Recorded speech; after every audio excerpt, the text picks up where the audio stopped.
could be with anyone, you're here with me. You're here with me. You could be around for You could be with anyone, and I could be with anyone. You're here with me. You're here with me. Hey, welcome to the show. This is the Thursday night SpeakPipe show where you guys get to call in and leave your messages. Now, this is in hand with the call-in show that we normally run, as well as the free chat that we have where you guys can leave your opinions down below in the comment section. If you want to see the rewatch, they will always be made available on the other channel, which is My Take on Reality Live, and you have every opportunity to do the rewatches. Thank you so much. Thanks, Lizzie B. Said that. Welcome, Lizzie B. What's going on? Let me know that I'm live, loud and clear. Awesomeness. Welcome to the chat. All right.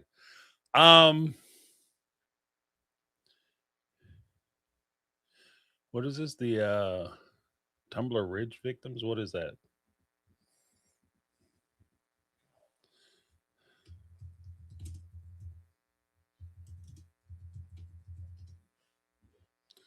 Oh wow. Oh wow.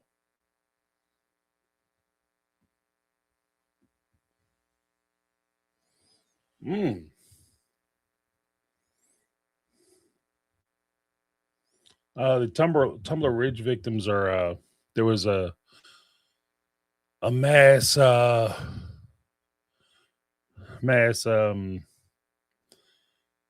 firearm event in Canada. Wow. That's so weird. Like, I don't know. It's like here, like in America, it's so normalized anymore. Like we've had pew pews like 2-3 in a week, and they don't even really make the news anymore. But in Canada, like you don't really hear about it in other countries, so it's a little off-putting, a little shocking. So wow. So let's put some hearts in the chat for the Tumblr Ridge community, family and friends who were affected by it. That's just something we do to acknowledge people's struggles, pain, and suffering. Yeah.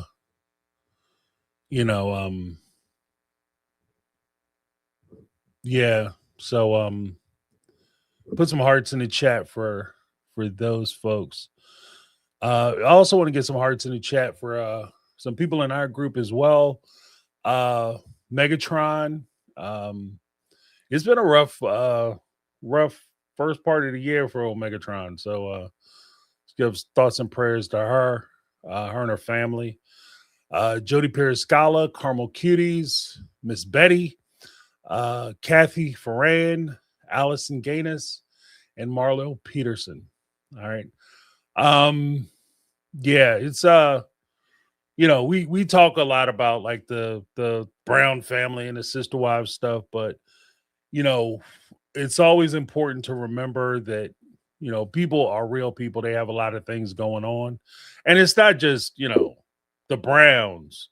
We have to sit and worry about what they have going on and how things are affecting them, but we also got to worry about each other, because we're the real people that they talk about when they say real people. There's real people that we are the real people. So there are people behind the keyboards. There are people who have lives behind the keyboard, and those lives are sometimes affected by things that are outside their power and control. So we just want to support them as best we can. All right. Yeah, we have some speak pipes for sure. I wanted to take a moment because last time I was on, last Tuesday, like I said, it came to my attention. I didn't have a chance to really get into it with Mary and Jen's announcement or pronouncement on their salty birches special messages or whatever. Like they took to the social media webs, the interwebs, and were leaving messages. regarding Janelle. And there's a couple points that I wanted to make. Oh, Carolina, all right. Happy birthday. There's some points I wanted to make.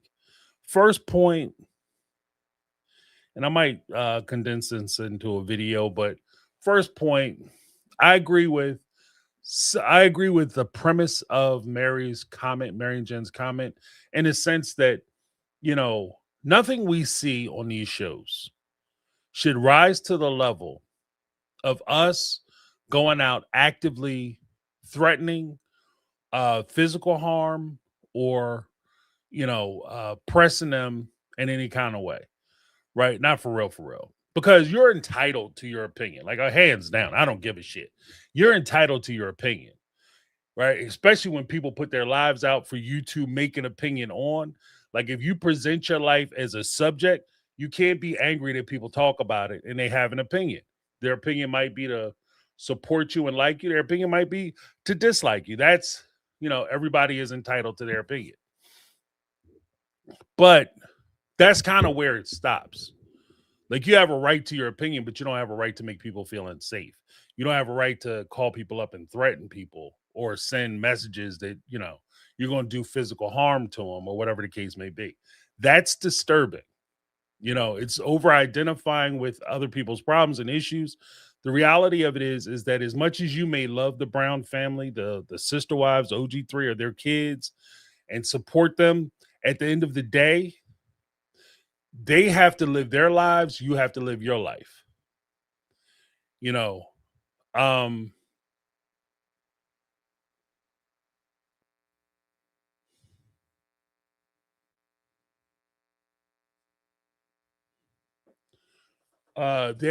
So that shit is important. And I say that because, life is a precious thing. Life is a precious thing. And the last thing you want to do is waste your life in a cage for a stranger who has nothing to do with you. And at the end of the day, if you go to war for Mary, oh, y'all, I don't like Janelle. I don't like how you was treating Mary with the backdoor dog. I don't like that, Janelle. I'm going to run up in your face. And you run up on Janelle and things go sideways, Mary's going to be testifying at your trial against you. I understand that shit. Like, you will be going to prison by yourself, all alone, for nothing. And these people cannot be that important to you. They can't be so important to you that you're willing to go to jail and throw your life away because these millionaires are uncomfortable. You know what I mean? Straight up. So I just say that, like, we can disagree with how people came into the family. We could disagree with and it's not even so much, I don't like how you came into the family. What it is what you presented from the very beginning, and I want to be very clear about this. What I disagree with, or what I cite when we talk about how folks came into the family, how folks presented themselves, how Janelle may have misstepped in the beginning when she came to marry this married woman. She's married to Mary's brother. She come to Mary and talk about, yeah, I want to break one off on your husband, and I want my kids to look like him and be built like him. Like, that shit is, I don't give a shit. Like, I don't care about like that state culture. I don't give a shit about that. Like, because at the end of the day, right is right, wrong is wrong. Like, we can sit here all day and talk about, well, according to the culture, that's how they do shit. That's how they do shit. So I guess marriage doesn't mean anything. So if she's married to her husband and she looks at another man and say, I want to bang the shit out of that dude who is not my husband, you're telling me, and according to their culture, that's okay. That is wrong. That is wrong. That's just you making an excuse. In their culture, marriage is a sacrament. It's so important that you have to take additional wives and multiply that sacrament. That's how important it is. So so again, it's not commiserate with the fact that you're saying that, this is how we are and this is how our culture sees things, and then you demonstrate the exact opposite or contradictory position to that. And then get mad because people call you out on it. Now, if Janelle is hurt because people are not supporting everything she does, people are not you know, oh, that's okay, Janelle. It's fine. Like if people aren't doing that, that's not like the book that I want to do for book club. Like conflict is not abuse. Like disagreeing with people is not abuse. Having an opinion about somebody, calling right and wrong is not abuse. If I cite you for doing something wrong, that makes you better. How many times have we sat on this show or any show, my show, Sarah's show, Amanda's show, Crystal's show, or Katie Joy's show, whoever's show, Pop Psych show, and said that wouldn't it be beneficial for Cody to surround himself with men who will call him on his shit and say, sir, you're doing the wrong thing. Sir, you need to man the fuck up and start treating these women better. Sir, you need to pick up the phone and call your kids because your kids need you and they want to talk to you. How many times have we said that? But then when it comes to somebody whom, like one of the OG3s, all of a sudden we supposed to turn a blind eye to it and not call them on their shit. I keep mine consistent. So at least for me, I will say this, whether it's, the OG3, whether it's Cody and Robin, whether it's me, there are no kings and queens on this show. This is the No Kings and Queens show. Everybody can get it. That's why I have multiple avenues and multiple ways for you to be able to cite your opinion on what I say. If you disagree with me or something I say, I invite you, I encourage you to contact me through the call-in show. Leave a SpeakPipe message. Say something in the comment section. I have zero problem with that. Because I don't think that my opinion is absolute. And how I see the world is how the world functions and works. I am not so haughty, not so prideful that I think that this is everything that, the way I figured things out or the way things have to be. But at the same time, if I see something and I think that it's wrong, I'm going to say that I think it's wrong and I will back it up. I'm not just going to sit here and say, oh, Cody bad, Robin bad, Mary good, Christine good, Janelle good, and leave it at that. We got to put shit into context. And here's the problem. In most cases, when I hear the complaint about how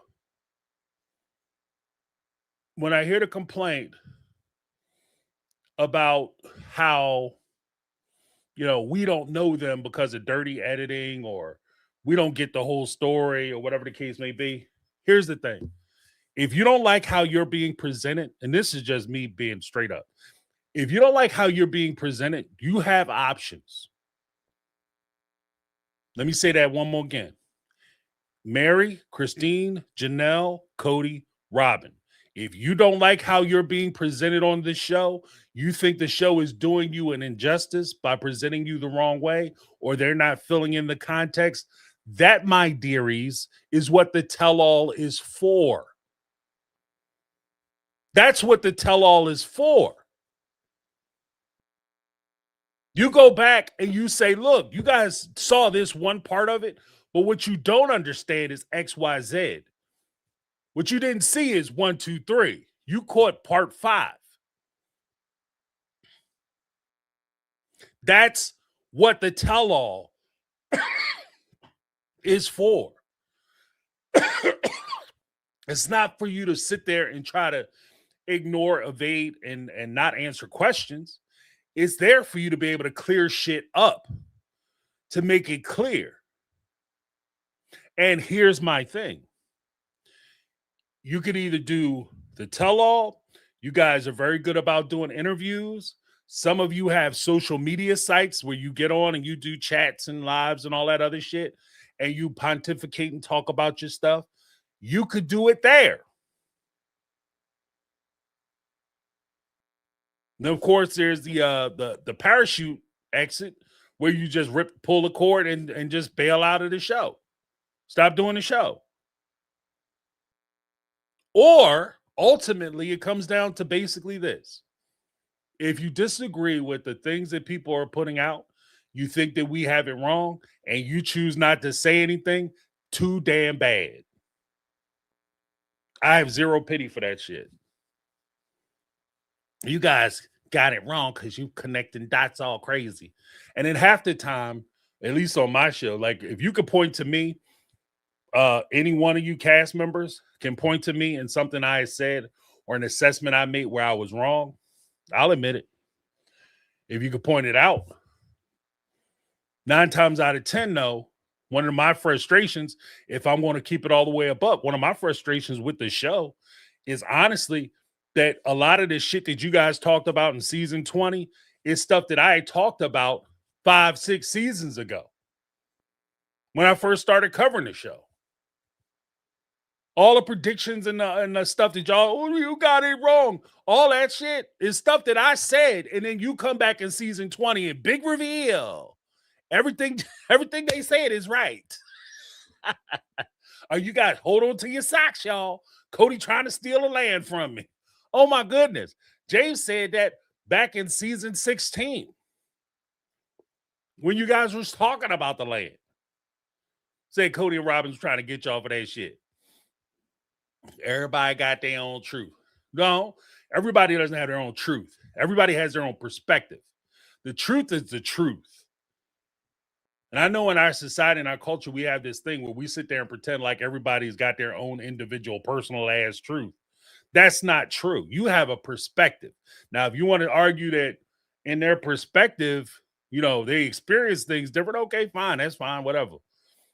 But the truth is the truth. What's the end result? The end result is when Cody and them tried to get you for the land and got you still kicking in money for land that you guys bought, and he still owes you money, and then you say that we just don't understand what's going on. Either he owes you money and you still kicked in for a Coyote Pass, and he tried to screw you on Coyote Pass because your name wasn't legally on the documents, and he was dead ass about it when he said it on TV. I don't give a shit what the edit was. That's what he said out of his own mouth, that by the grace of Cody and Robin, they gave Mary money. Then you're going to tell us that it's by his perspective. We only caught like a little part of that conversation. That's all the part of the conversation I need to catch. Sorry, not sorry. That is one of my I guess maybe that hit me the wrong way, because that is one of my personal pet peeves. Like when you have, like, especially with kids, like if you have my kids were actually pretty good, but I have seen where kids, like little cousins and shit, they'll try to put things into they'll do something, and then when they talking to their parents about what they've done, if their parents can't detail every little bit of aspect and everything that possibly happened in every conversation and comment, if they can't detail it 1 through 10 perfectly, if they get one thing wrong, or if there was like one misconception or one part of the thing is misunderstood, then somehow everything that they assess is wrong. And nowhere in life does shit work that way. Sorry, not sorry. Let me be the first to tell y'all, in case you didn't know.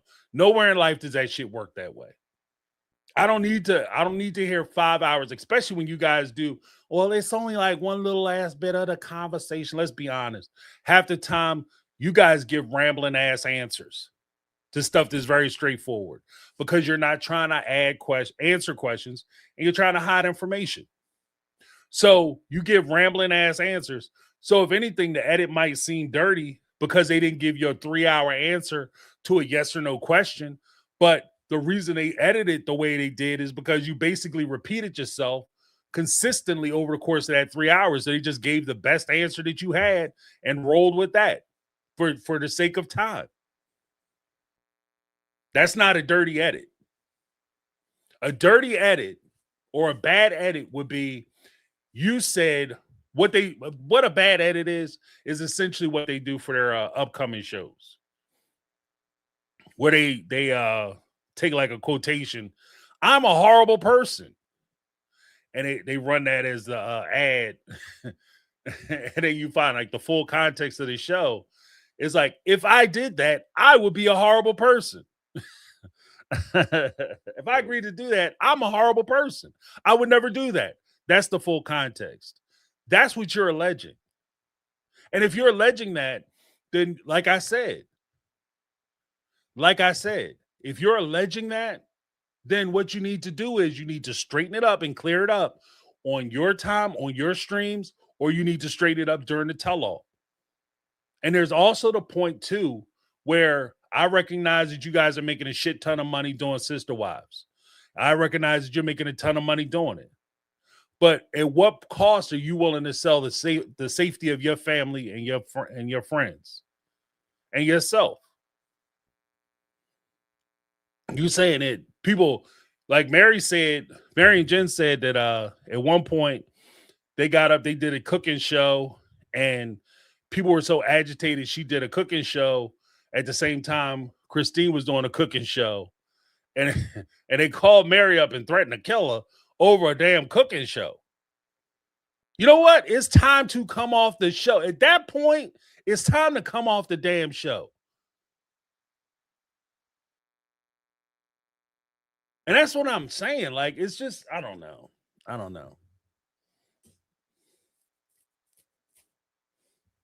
Because what I noticed with these guys, and this is the part that kind of bothers me. I'm reading through this damn Jackie Overton book / Sam Jacob Cooper, the Catfish book.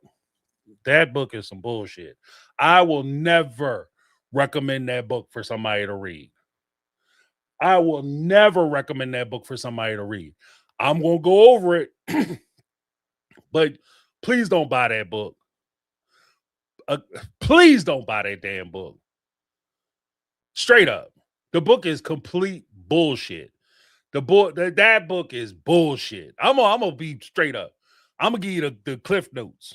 That book is bullshit. The stuff that Jackie Overton is saying, makes zero sense. I'm gonna run it. I'm gonna talk about it because it, to me, like I said, you can glean a lot from reading what people say and what people find important, things that they highlight. You can find out a lot about how they work, by what they write down, what they highlight, what they choose to talk about. You can find out a lot. And I'm telling you, like, she pulled back the curtain on that damn book. That book is like, what the shit? Mary, you was in trouble. Not because she's a catfish. You in trouble because she is crazy. Okay? She's a Looney Tune. Like, this is nuts. There's also a point, too, where she wrote the book. Jackie Overton wrote the book as Sam Cooper, her made-up personality. And I don't want to be an asshole, but look, I know there's been a time, no matter what demographic you're in or what group you reflect or whatever the case may be, and there's always a point where you'll watch a movie, a play, or a television show, listen to a song, whatever, and it's supposed to be in the voice of one particular person, but you recognize by being a part of that group, or even having friends or associates who are part of that group, you recognize that that is not the voice of somebody from that group. And I'm saying that the way she wrote that book is not the way most men think, nor do they express themselves. And a lot of the stuff that she was saying with regard to how she was meeting and talking and discussing with Mary is just not how people do shit. Now, Jackie Overton does not have the benefit of saying that, oh, well, I was naive because I grew up in this cult ass situation, because she did not. She just doesn't have any experience. Like, to be honest with you, Jackie Overton tried to write that book as a man, but I hazard to guess that she doesn't even have any male friends because of the way she wrote the book and the voice that she used when she wrote the book. It would be like if I tried to write the story of uh of a upper class white woman. Like it just wouldn't make sense. Like I could write what I think, right? How I think that they act and how I think they respond and stuff. And maybe I would get some notes correct, but there are key things that I would be missing in my conversation and my discussion that it would be apparent to anybody who is a part of that group would recognize like this is not real. This is not the one, right? And that's what I'm saying about this book. Yeah, this book is just it's just it reads like a it reads like a middle school, like somebody like a little girl in middle school writing love letters. It's terrible. Like she's trying her best to write a love on them romance novels, with the guy, big herked up dude on the cover, and they got the lady there, going with the witches. You know, I'm saying it's just that book is terrible. Like it is not. I'm not even looking at like I'm so past like just the grammatical errors, the spelling errors. I'm not even like looking at it from that respect. I'm just looking at the basic ideas of the book. And I'm glad on one end that I'm reading a book and I'm going to be able to expose some of this stuff because again, I think that so much focus has been placed on Mary's shoulders with regard to what she did that nobody is really focusing on this this joke ass dude, supposedly joke ass dude Sam Cooper. You know what I mean? Because if this is a dude for real, call me up. You sucker ass, call me up anytime. I will put you on. If you want to go live, we go live. If you want to do a recording session, we can do a recording session. My only requirements, hustler, is that one, there no filters, no filters. Like I don't care about like the background shit, but no filters, and you have to have your face on the camera. Especially, and I stand on this shit, especially because if you're bold enough, brave enough, and open enough to talk about your sex life with this woman and the private, intimate moments you had with this woman, then you should be bold enough to put your face on the damn camera. Those are my only two requirements. And we can talk all day. All day. You know what I mean? But don't call like Jackie Overton. Do not call me with some bullshit. This is Lindsay, Sam's friend. I don't want to talk to none of Sam's fucking friends. I don't want to talk to none of his little buddies or sidekicks. I want to talk to Sam. And I want Sam's picture on not his picture, not even a picture. I want Sam to get a camera. You got phones and shit. Technology now is widely available, especially to a guy who's supposedly a millionaire. And you do business meetings, my man. You tell him you can't afford a webcam, and you supposed to be doing meetings. People don't even do meetings. Like, look, man, ain't nobody new. People don't. Jackie, let me tell you something. In corporate America, people haven't done in-person meetings in almost a decade, 2 decades.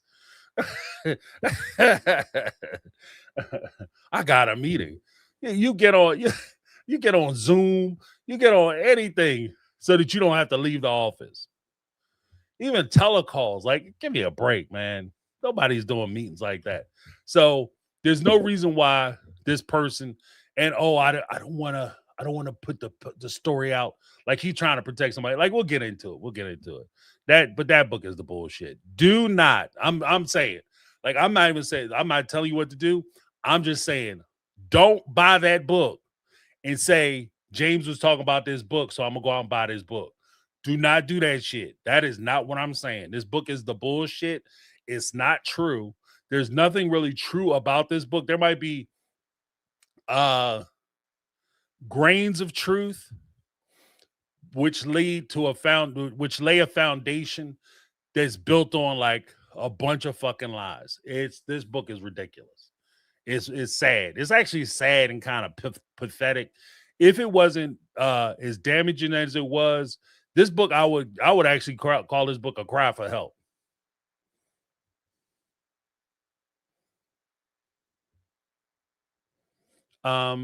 Let me see. We got some super chats. See, we got Jody Periscala with the $4.99 super chat. The internet is forever. I found an archived blog of Jackie with all the details. Yeah. And that's the thing too. A lot of the stuff that Jackie Overton put out did not age well. Most of it just comes off like a person who was rejected and they can't let go. Like it just comes off like a disgruntled lover, former lover. You know, she's just mad because Mary moved on. And she's pissed about it. So she writes a book. And we'll get into it. Yeah. But thank you, Jody.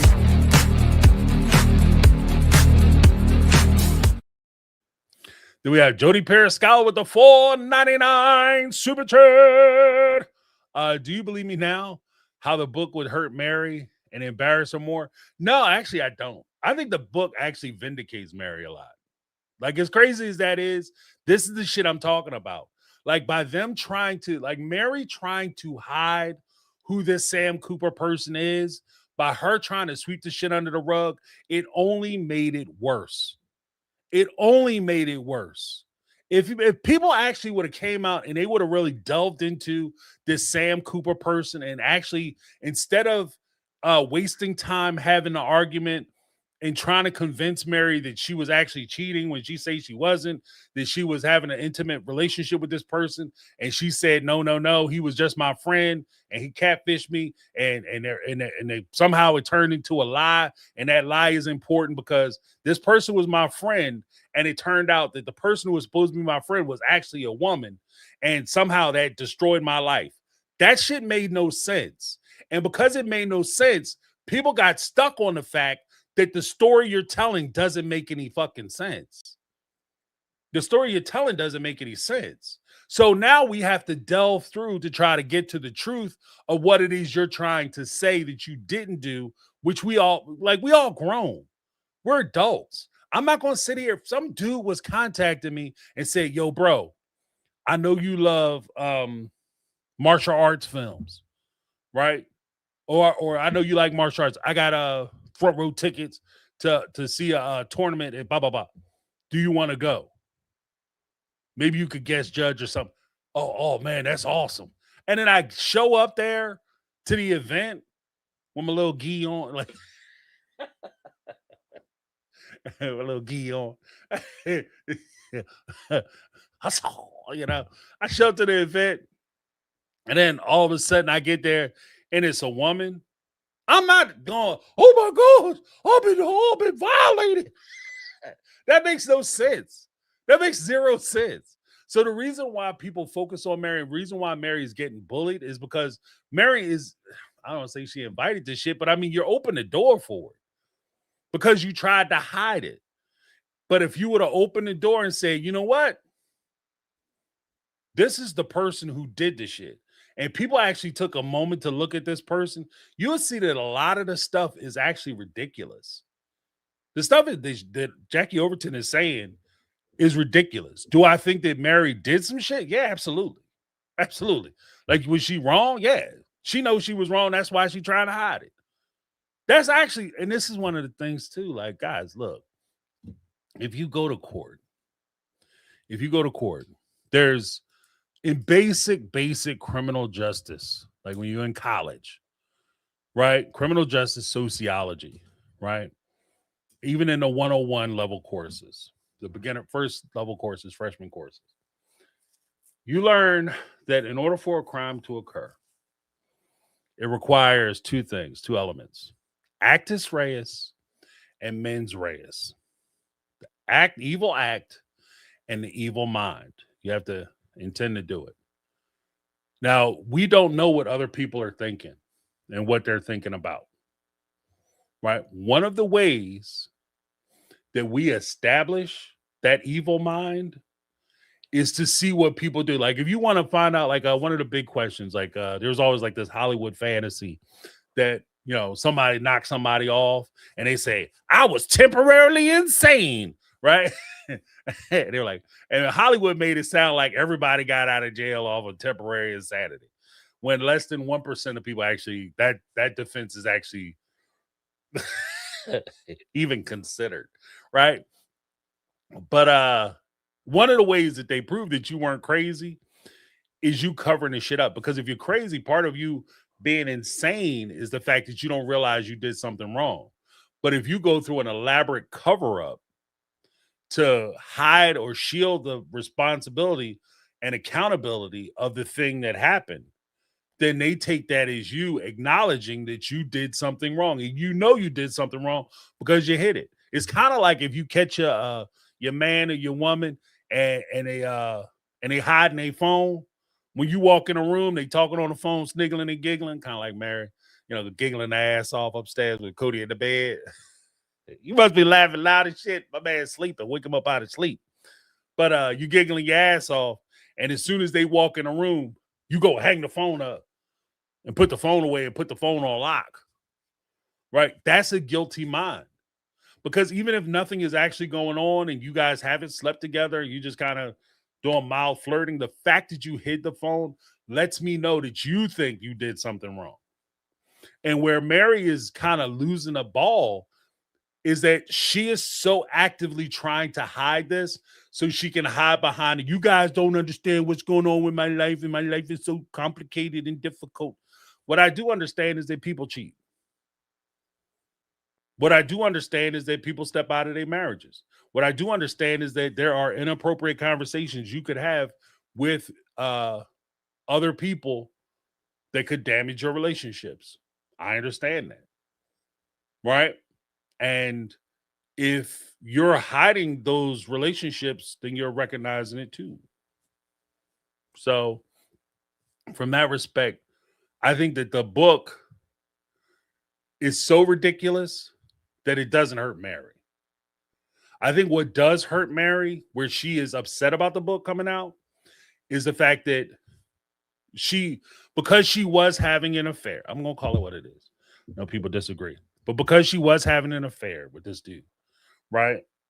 Not a physical affair, but she was having an emotional affair. Because she was having an emotional affair with this Sam Cooper person, right? And she was leaving messages, and she was sending pictures, and she was doing all these things and talking to him in a certain way. And Sam Cooper or Jackie Overton kept those messages, kept those pictures, and published said pictures and messages. She's embarrassed about that. She's embarrassed because she got caught. And she wants to hide her shame and looking bad. And by doing that, it prevents anybody from taking that next step and focusing on Jackie Overton. And that's where it starts and stops with her. That's why it comes off as bullying to Mary. Because Mary has to, like, I mean, whether you do or you don't, like, it doesn't, like, this is kind of one of the things. I'm gonna clean up my vernacular because of Mary's little video. Whether Mary takes responsibility for it or not, I don't give a shit. It doesn't matter to me. I don't care. It's not my relationship, right? I genuinely don't care. But if we're talking about the idea of somebody who presented this polygamy as an alternative, viable lifestyle and said that they set the standards as the Brown family, and you're doing shit like this, then I have every right to comment on it and have an opinion on it. I have every right to have an opinion on it. Especially, I'm not driving to your house. Like I said before, I'm not driving to your house peeping through your windows. You invited the cameras into your life. You presented yourself as the standard bearer. You were debunked as the standard bearer. Now you got to deal with the consequences. You don't like dealing with the consequences? Too bad, so sad. That's how life works. That's how life works. So,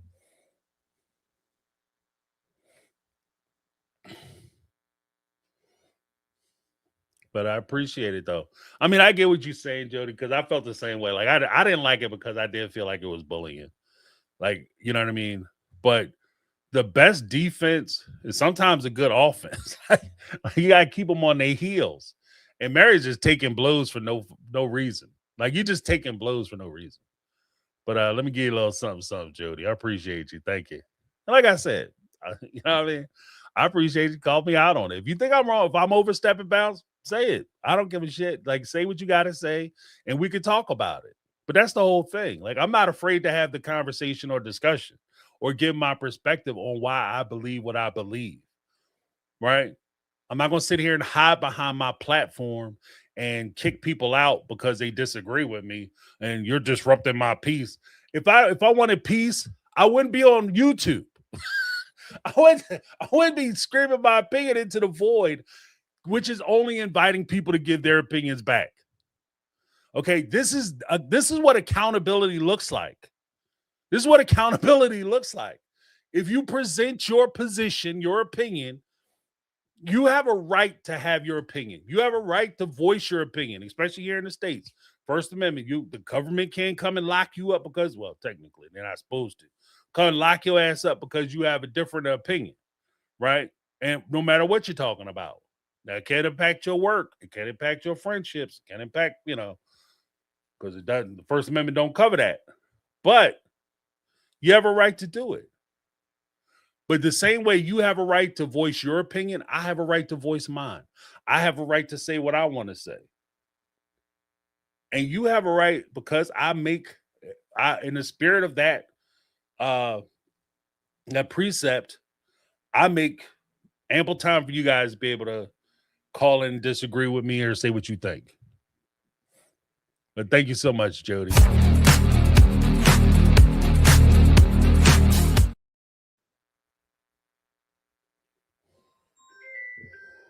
Hold on 1 second. Scam lightly blowing my ass up, boy. What Megan trying to say? That's Megan. We don't know we don't know the whole story. Enlighten us. Don't call people out for not knowing. Exactly. It's your responsibility. You presented the shit. Look, if I come out with a video and I'm like, if I come out with a video and part of it, for whatever reason, doesn't get uploaded to YouTube, right? And in my video, I say the OG3 deserved it. And that's all that comes out. OG3 deserved what? The way they were treated, to get ripped off, to be ignored, abandoned. What did they deserve? To be abused? James, what's wrong with you? Oh my gosh, you out of your mind. You crazy, James. I thought you was a different type of person. And all I come out with is that was a dirty edit. And by the way, y'all, I'm human. I don't ever take time to clear up what the hell I said or what the way it was taken. I don't take time to do that shit. Only thing I come out and say is it was a dirty edit. You didn't get the whole story, and I'm human. You have to forgive me now. You have to look past it. No, I don't. No, I don't. What are you talking about? This also goes to a point that I made. Thank you so much, Megan. Here goes another point that I was going to make when it comes to that kind of stuff. Oh, James, all of them have taken a turn saying that we don't know them. Cody said that we don't know him. Robin said we don't know him. Now, Mary has said it in the past. Mary and Jen have said it now in this last video. Christine has said it. All of them have said it. First point. Didn't Cody say the same thing about Jen? Didn't Cody say the same thing about David? Y'all don't know me. Y'all think y'all know me, but you don't know me. I've never had a conversation with none of you. You don't know what I think. So your opinions are invalid. I don't hear Jen shutting up. I don't hear Jen saying, you know what? I don't know Cody. I wasn't there. These guys got a history with each other. Your opinion of Cody comes directly from your opinion and your experiences with Mary and her perspective. Mary comes to you and tells you what's going on. I don't think Cody has ever, and this is no disrespect to Jen, but I don't see a world where Cody would ever sit down with Jen and bare his soul and his heart to Jen. Not because Jen is a bad person or whatever the case may be, but Jen doesn't rise to the level of importance to Cody. She just doesn't. So am I supposed to believe that you have no idea about Cody because you wasn't in a marriage with Cody? You didn't know they had been married for 24 years before you even met them, before you even started hanging out with Mary. And it was well after they were on a television show. You don't know what their life was like before. Cody said that he went through hell with Mary for 20 years. So am I supposed to just discard everything that Jen says? Discard everything that David says, even though David is in the house with his daughter, and deals with his kids all the time? I'm just supposed to disregard everything he said because he never personally met Cody or talked to Cody and didn't know Cody for any extended amount of time. And I don't see a world in which Cody would sit down and talk to David. Here's the second part of that little riddle me this. People always assume that when they say something to the effect of, you don't know me, you don't know what I be thinking, you don't know me, that's not accurate. That we always assume that we're going to give you the benefit of the doubt. Here's the other part of it. You're right. I don't know you. I don't know you. I don't know that you give a shit about your kids. I don't know you give a shit about the family. I have no evidence to support that. The only thing I can go off of is based off of what I saw on a TV show that you said is false. When we sit here and make assessments that Christine is all about the kids, that's based on a TV show.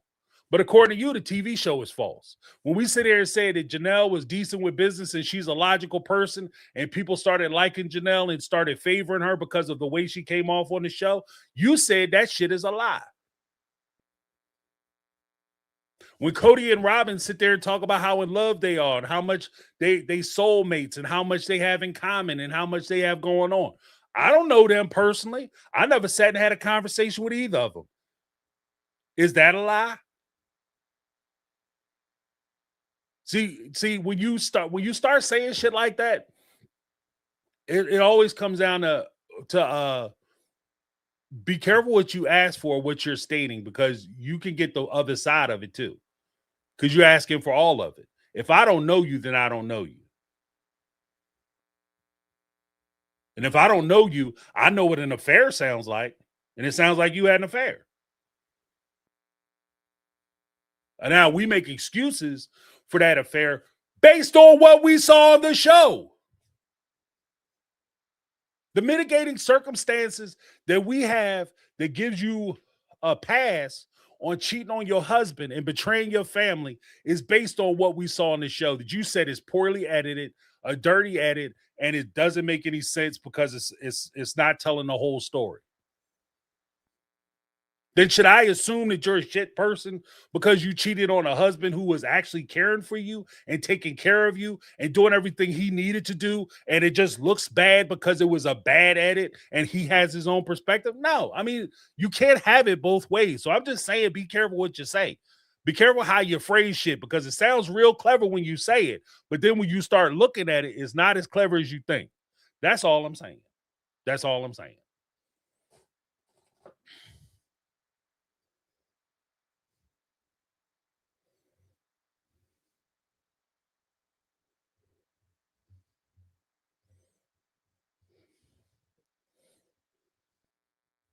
And I won't even say like somebody asked like okay,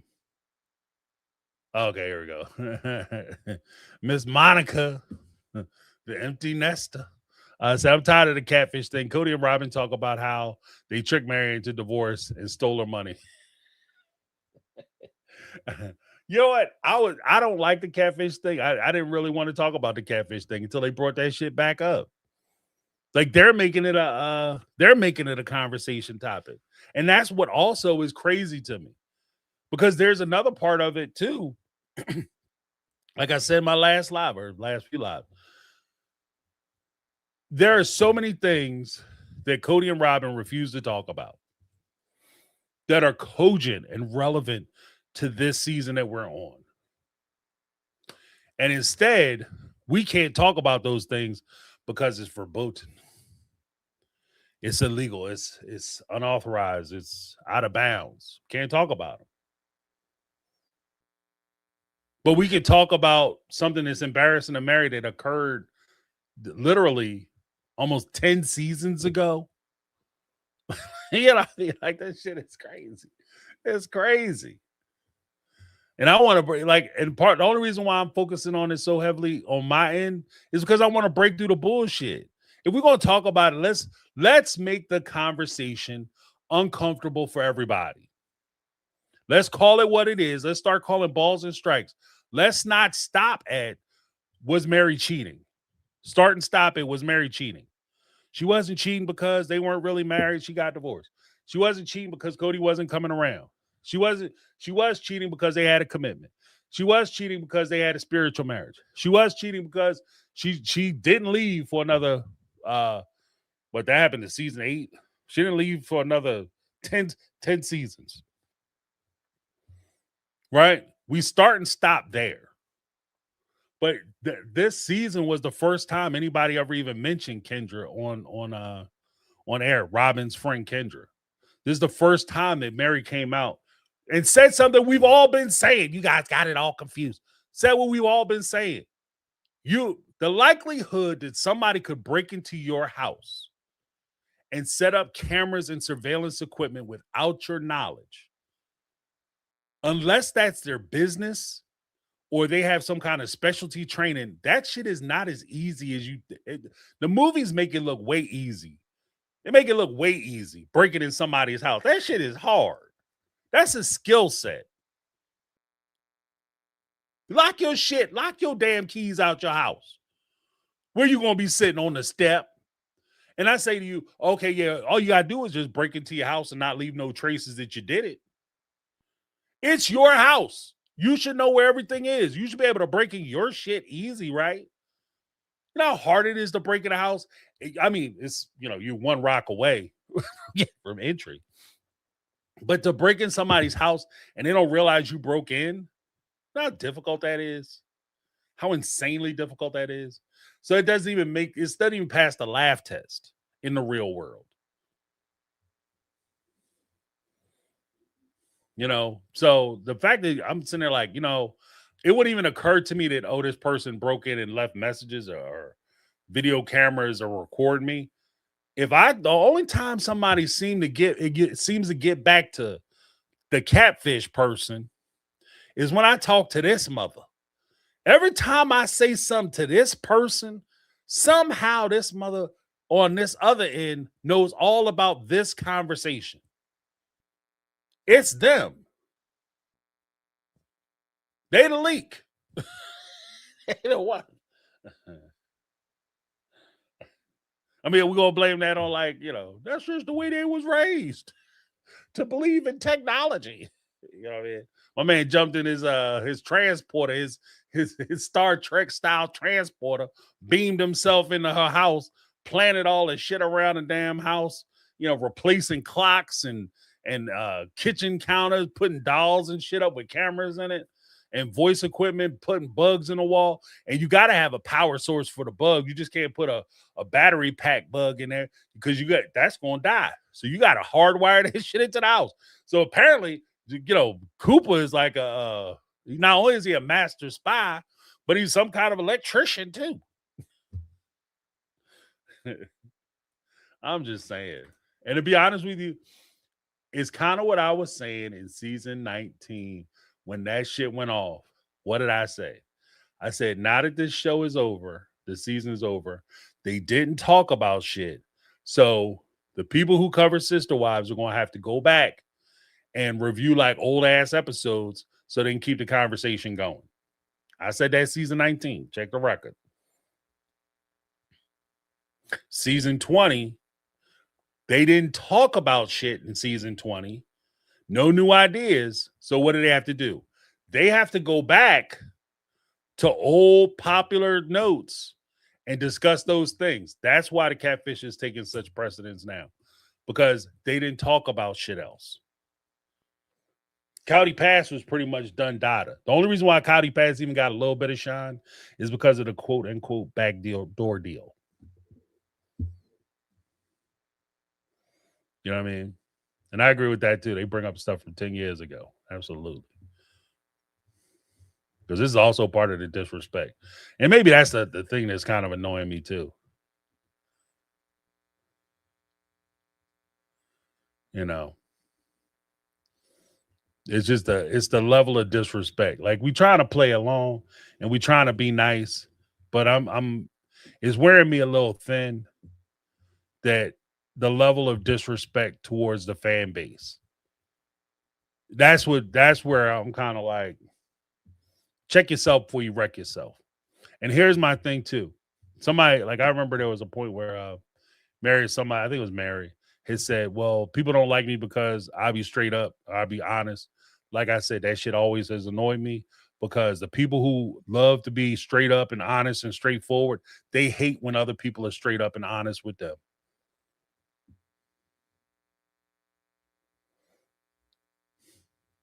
You know what I mean? They hate when, if they can say whatever they want to say to you. Look, you people is crazy. You don't know what you talk about. You only see a little bit of my life. You need to worry about your own life. Don't worry about my life. I mean, duh. I'm like, whatever. That's crazy. Right? Okay, cool. Cool.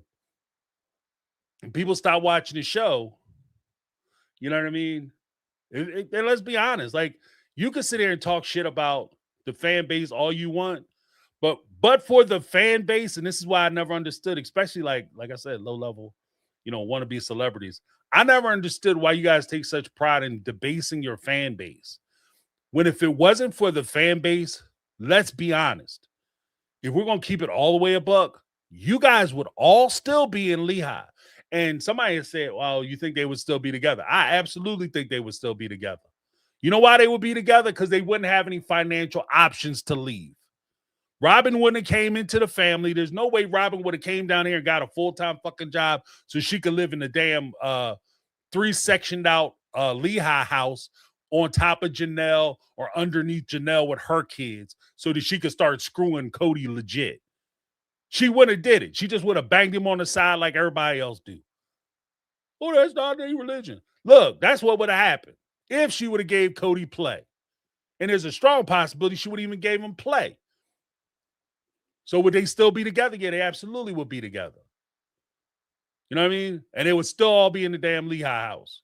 But because you had this tremendous opportunity, and it wasn't the opportunity in and of itself, it was the people who supported that opportunity that gave you the opportunity to be able to move from Lehigh, go to Vegas, buy $500,000 houses, then move from Vegas, go to Arizona, buy $2 million houses. It's the people who did that. Your fans did that for you. And for you to get on anything and try to debase the people who supported you, I find that personally insulting. I'm insulted by it.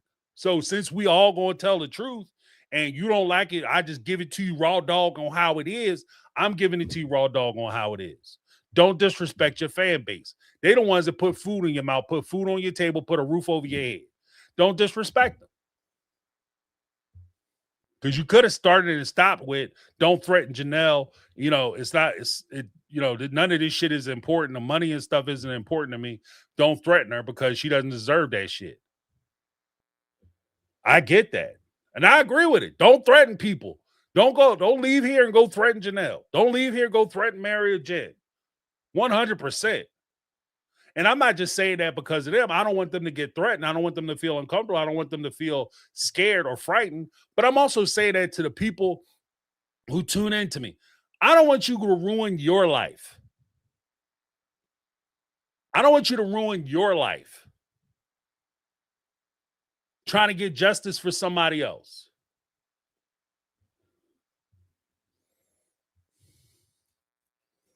You know what I mean? And that's what it comes down to. I don't want you to ruin your life. I don't want you to make, because and here's my other question. Are the police involved? Because if somebody is calling you and threatening you, depending on the jurisdiction, those are terroristic threats. That shit is a crime. You go to jail for terroristic threats. Calling people up, telling them you gonna whip their ass when you see them and shit. You go to jail for that. You go to prison for that. That's terroristic threats. You have a right to say what you want, but you don't have a right to put people in fear. There's also harassment laws, depending on what's going on, stalking laws. There's all kinds of shit you can do. You know what I mean? And Kathy Ryan was like, we said that back in 2019. This show ain't shit.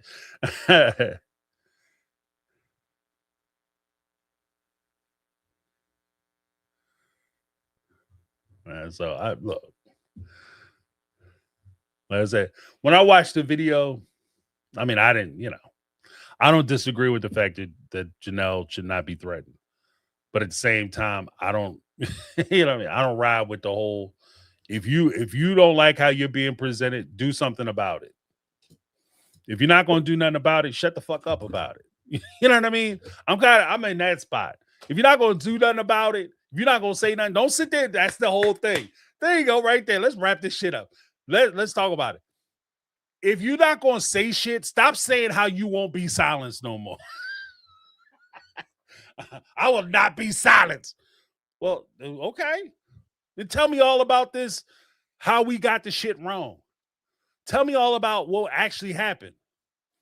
I do not feel as though I should talk about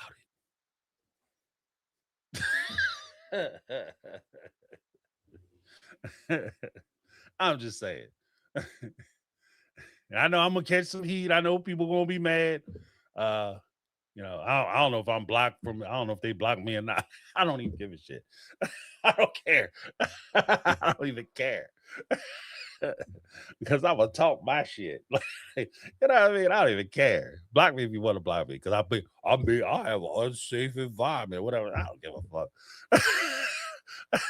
Do what you gotta do, boo-boo. But I will not be silenced. How about that? I will not be silenced. But I turn that off. Let's go. Let's get to these messages. I've been running my mouth for an hour. All right, let's get to these messages. Tanya Carter in the house. Miss Carter. James, you are so right about this catfish thing. We got to break this story wide open because the surface level of, Mary, I had a right to know. No, there's more to it. Like, yeah, let's seal that shut, and then open up the where did it come from? Because you're absolutely right. If Mary is reporting to her husband that someone scaled the fence to the cul-de-sac and came up in their house and set up cameras and everything, their children are in danger.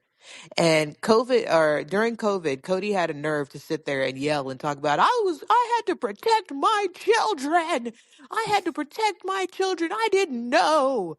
Okay, so you were really, really hammed up about protecting your children from COVID, from a disease, from a virus.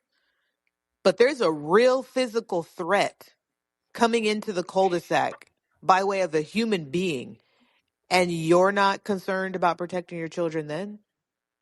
I call That part. bullshit. I call bullshit. All that tells me is that he knew. He knew it wasn't a threat because he knew it was a setup, and he knew that Robin and her best friend were catfishing Mary.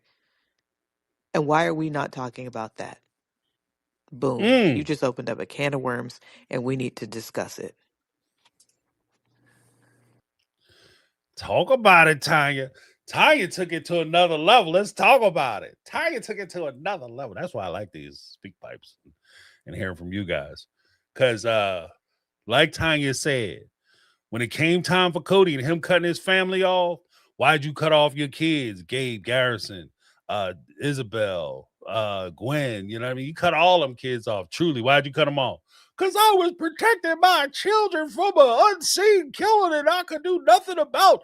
People could walk in. I'm telling you, I caught COVID. I think I caught COVID at least 2-3 times and shit. You know what I mean? And I was safe. Like, I was careful. And I caught that because it's unhidden, undetectable. And there's nothing COVID started attacking you. The only thing you can do is get sick. That's all you got, right? But somebody come to you, Mr. Second Amendment, selling parts and utilities and stuff, because you all about the hammers. You pull a Roscoe in a minute. That's why y'all, most of them sit there and talk about, I gotta have my Second Amendment to be able to protect my family. Somebody break up in my house, that'd be the last thing he ever did. You want your last known address to be my house, my front steps. You break up in there if you want to, right? All that crazy talk. Then your wife come to you and talk about, yeah, some crazo is scaling the wall because we live in a gated community. They're scaling the wall, breaking into the community, breaking into my house, setting up spy equipment, according to Mary. According to Mary. That's what Mary said in season 8 when she was talking about the catfish. I'm scared because this person said they would break in the house and they said they could touch me and told me, and they were telling me personal information. That's why I was pushing everybody away. That's what she said. Must be a dirty edit though, right? But that's what she said. And you tell Cody that, and this dude ain't there loading him up. You know what I mean? Putting pills in the old dispenser. You get what I'm saying? Like, you not doing that. Now, there's nothing you can do about COVID. You cut your whole family off of COVID. Some person breaking into your family's home, your home, you can make sure they at least, have a serious case of lead poisoning. Right? You can make sure they suffer from a serious case of lead poisoning. I don't know if he's going to make it, Doc Johnson. Right? And even if you make the argument, well, he didn't give a shit about Mary. Robin and his family is, out of his words, live right next door to Robin. And the person, Jackie Overton, is obsessed with Cody's ass. She's obsessed with Cody. So you think that this wackadoo won't hurt somebody who would hurt you? Yeah, he might not come after Robin. They might not come after Robin or Mary, but they'll go after Robin. They'll go after Robin's kids to hurt you. And you don't do shit about that. You calm and cool and collected about that. Like, I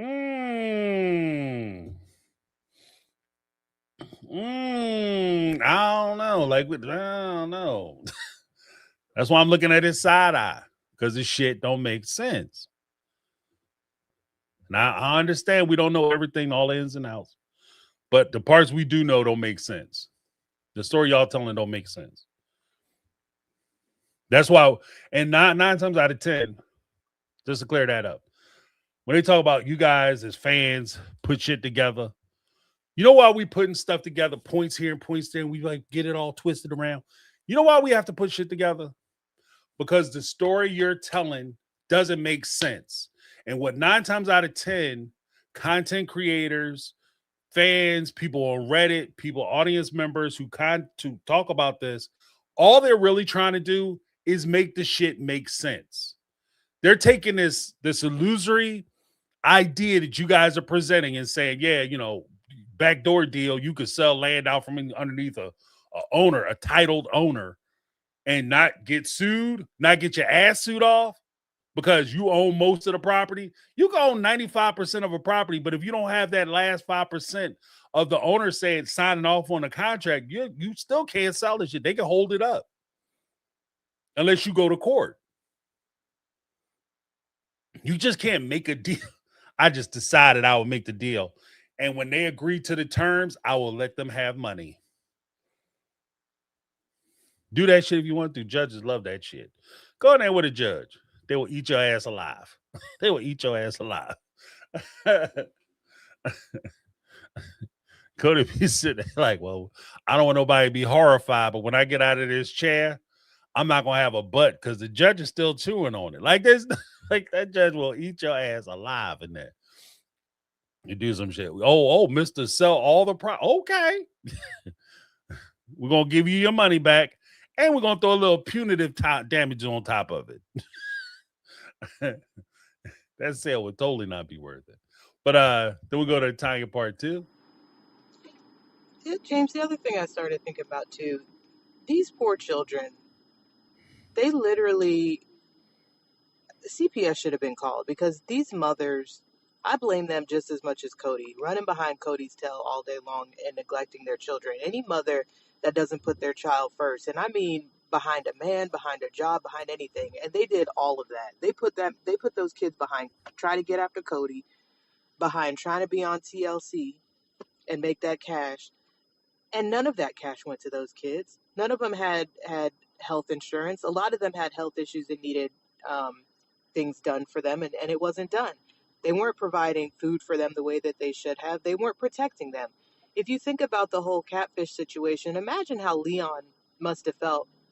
They knew that their mom was scared that somebody broke into the house and bugged it and all of this. Imagine how they must have felt, the fear, the real genuine fear that they must have felt for them, for their mother, for themselves, for their brothers and sisters, because I think they were at college at that time, that they must have felt for, no, she was there, for their brothers and sisters and their siblings, and just watching their parents, all five of them, stand around and do nothing, as usual, per usual, put them in danger and not do a damn thing about it.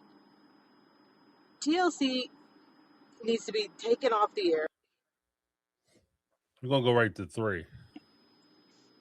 TLC needs to be taken off the air for this kind of thing. Like, it's one thing for adults to sign on to a show and, like 90 Day Fiance, Michael and that crazy lady, I don't remember what her name Angela. was, being abusive and all this kind of thing, to the point where he files VAWA and now is a citizen. But children don't have a choice. A lot of these children on TLC have been put in very, very compromising positions, and it has been nationalized, and nobody has done anything. Like, if you think about Little People, Big World, their youngest little boy was SA'd by one of the TLC staff. God knows what happened on the cul-de-sac with 13, 18, how many children will run around there unsupervised, because those moms weren't watching those kids all the time. They were too busy looking out their window trying to figure out where Cody was coming and going and where he was going with Robin. So God knows what happened to some of those children on that set. And that just pisses me off, and there's still no retribution for them. He's still walking around unapologetic. So, and their mothers are still not holding him accountable. He's a good man. How that must hurt them. Stab them in the heart every time they say that. He's a good man, knowing what they went through. Not knowing what they went through.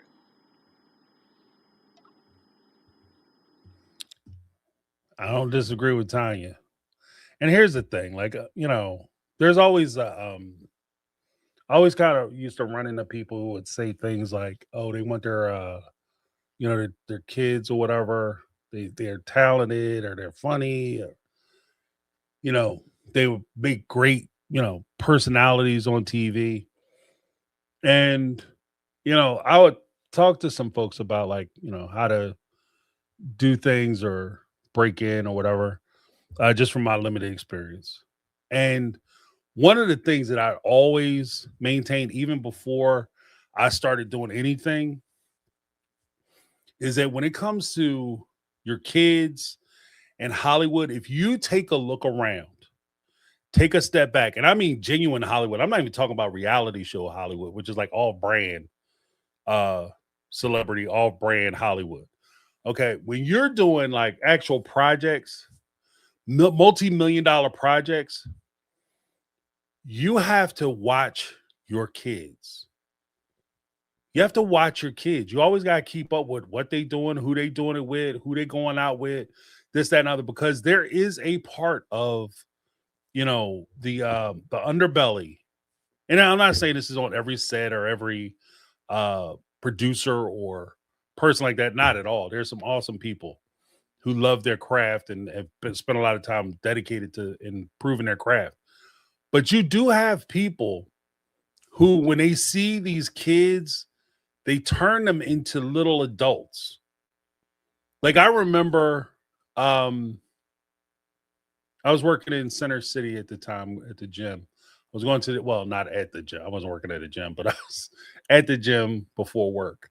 And I remember distinctly hearing about Lindsay Lohan getting in trouble because she got put out of a bar. Like, she apparently got fired up too much, and she got put out of a bar. And at the time, she was underage. Like, I don't even think she was 18. I think she was like closer to 16, 17 years old or whatever. And it occurred to me. It was like, it's not just the fact that she got fired up and she got put out, but it's the fact that they let her in the first place, because everybody around her is treating her like an adult. And it doesn't just stop at substances or alcohol or whatever.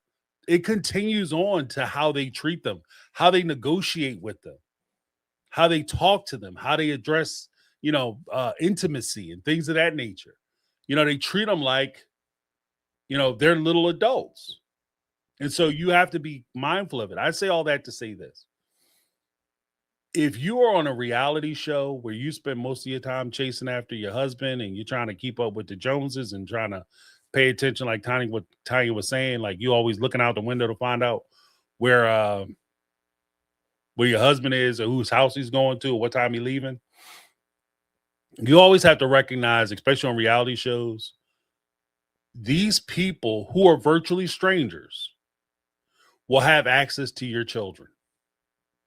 And one of the things that, what do we tell kids when they little? Stranger danger, stranger danger.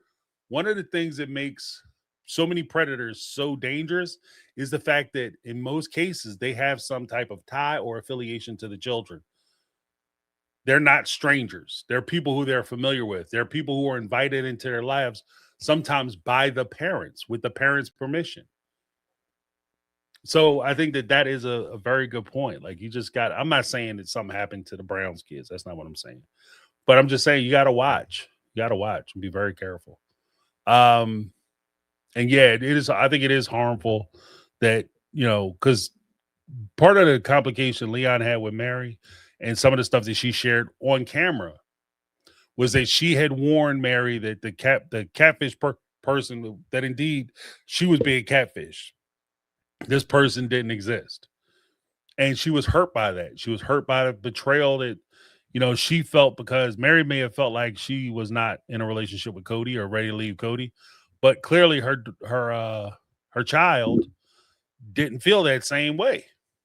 And that, sometimes that's the case. You can file divorce papers and the kid's like, you guys are going to work it out, but she had been warned. And then for it to be like, it get to the scary part where all of a sudden, according to Mary, she's being threatened and the woman breaking in the house and all this crazy stuff is going on, and just to answer Tanya's question, Leon was home for the summer. Like, from according to the catfish person, Mary and Leon were in a relationship from March to, I think, October. It was 6 months. So from March to October, I think it was, or August maybe. And that would have covered Leon's spring or summer break. So she might have been home for the summer, listening to her mom cackle and giggle. So, and then like you said, like you're worried about it, because how do you go to school knowing that you have little ones, like siblings, and none of them know what's going on? So, and how much did they really know? That's kind of the thing too. Because this family don't strike me as like great secret keepers. So if Robin and Cody knew that Mary was stepping out, it's hard for me to believe that Christine and Janelle didn't know too. So something to think about. Maybe that's what Mary don't want to talk about either. But next up we got Jasmine. Hey, James. In your last call-in show, you brought up Method Man. I think me and Carmel Kitties would like for you to have a whole episode about Method Man. Thank you. What would you like to know? Very, like I said, he's a nice guy. He's a very nice guy. He's very, like, it's not even so much nice as it is respectful. Like, he's respectful and he's appreciative of the people who supported him and the people who bought his records and the people who backed him throughout his career. So he sees it as a privilege to stand there and talk to people. You know what I heard is like that? Denzel Washington. Like, after there's Anthony Mackie had said that he would when he was on Broadway, he would go down and see the late great James Earl Jones at his show. After Mackey's show would end, he would go catch the tail end of James Earl Jones' show. Then he would sneak over to Denzel Washington, who was also performing on Broadway, and catch the tail end of his show. I think he was doing Julius Caesar at the time, playing Brutus. And at the end of each show, he would come out of the stage door, and there'd be a group of people there waiting, for Denzel Washington to come out. And he would sign all those autographs. No matter how long it took, he would stand there and sign autographs and take pictures for all those playbills. And he said, Anthony Mackie asked him, and this is according to Anthony Mackie, he said, those not familiar, it's the Falcon from the Marvel movies. You probably know him from there. He's been on a bunch of stuff. He's consistently worked. But he said, I asked him, why do you sign all these things? He said, because I was a garbage man. And if I have to stand out here and sign some playbills so I don't have to pick up garbage no more, that's what I'm going to do. But it goes beyond that, because it's a sign of respect for the people who take time out of their day. I remember I used to do, when I was doing a lot of stand-up, I would go out, and after shows, I would stand in the back. You had the people who were there selling their merch and stuff.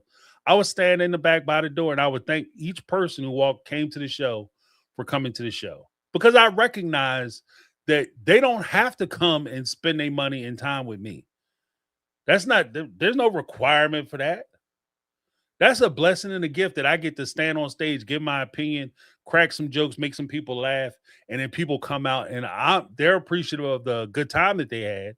I haven't had any bad experiences doing that, but I'm appreciative of the fact that they came out and they were willing to, like, if you're willing to sit out there and listen to me tell jokes, hell yeah. Stand in the back and shake your hand. If you want me to take pictures of you and your family, or your we get a lot of comedy shows, you get a lot of of the made of bridal showers, the maid of honor, the bachelorette parties. So yeah, you stand back there and you take the pictures and stuff. But I did that well before, like, the story about Denzel and Anthony Mackie, because that was a sign of my appreciation for them. And I think that they embody that same thing. They just do it on a bigger scale, because clearly they're way more famous than me. Yeah, way more successful at it than I am.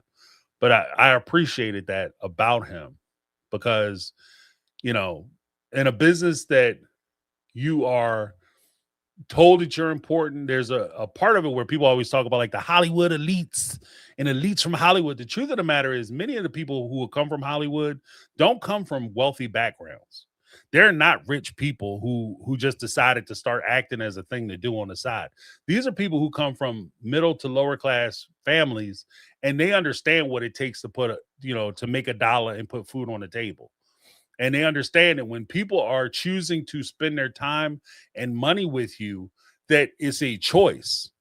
You know what I mean? People are saying, I'm going to give you something because I appreciate you. I'm going to give you something because, what you do, or whatever the case may be. I'm going to spend some time with you. That you could be anywhere in the world, but you choose to spend some time with me. And I appreciate that shit. And I think that they have that same thing. So, again, I can't say that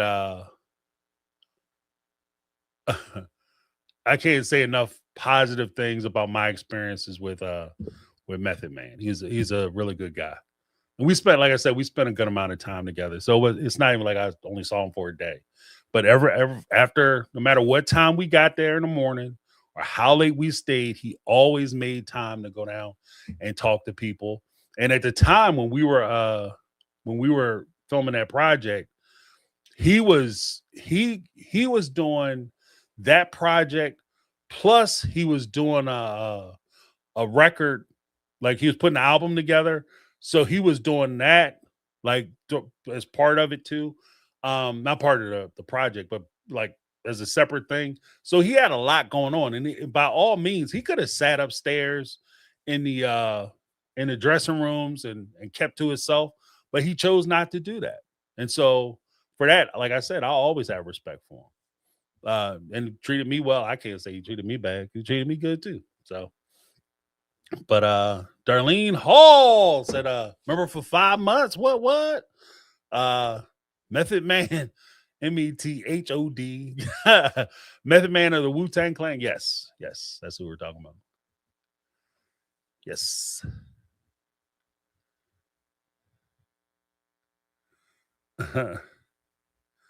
But yeah. But so we have Alexandra next. Hey, James, it's Alexandra calling. I don't know if you've pointed this out before. Maybe you haven't, I've missed it. But I was thinking regarding the house sales in Vegas.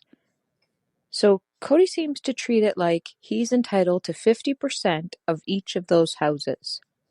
So if you put all of those totals all together in percentage-wise, so he gets 50 from Mary, 50, like, if you look at that from 100% perspective, he ends up with 50% because he's getting half from each of them. And each of the wives get 12.5% of that pot for those 4 houses. If you look at it that way, he's making off like a bandit. So let's say all those houses together sold for $2 million. He's getting $1 million out of that. And then that $1 million that's left over, each of the wives gets $250,000. So, I mean, the math always works in his favor if you're taking 50% out of each house.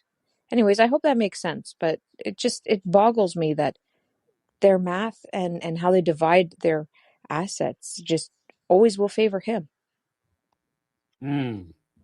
Yeah, that's by the design though. That's not a flaw of the system. That's a feature, Because the crazy part is, and that's why when I did my little framework for how I think they would have to legalize polygamy in order to make it fair, I took that kind of thing into account, like because to say that you have 50% of each one of your wives' assets would, in and of itself, signify that you're putting in 50% of your share of those at each person's assets.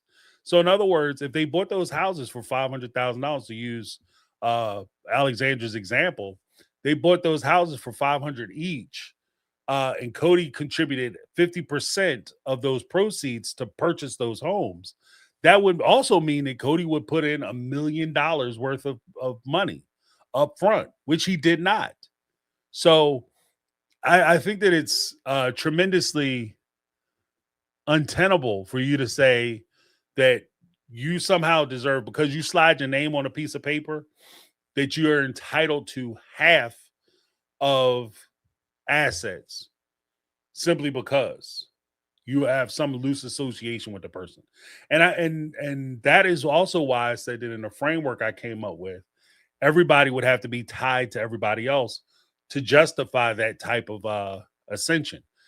And I'll also add this part of it too, is that it's easy to talk about 50-50 and how Cody deserves 50% and this, that, and other. But here's the thing. As we saw with Janelle, when she lost her rental property and she didn't have a place to stay, nobody said, Janelle, 50-50. Cody, you got to spend 50% of the time at Janelle's house. He just said, no, I'm not going to spend my time there because it's not comfortable. And he went and stayed with Robin.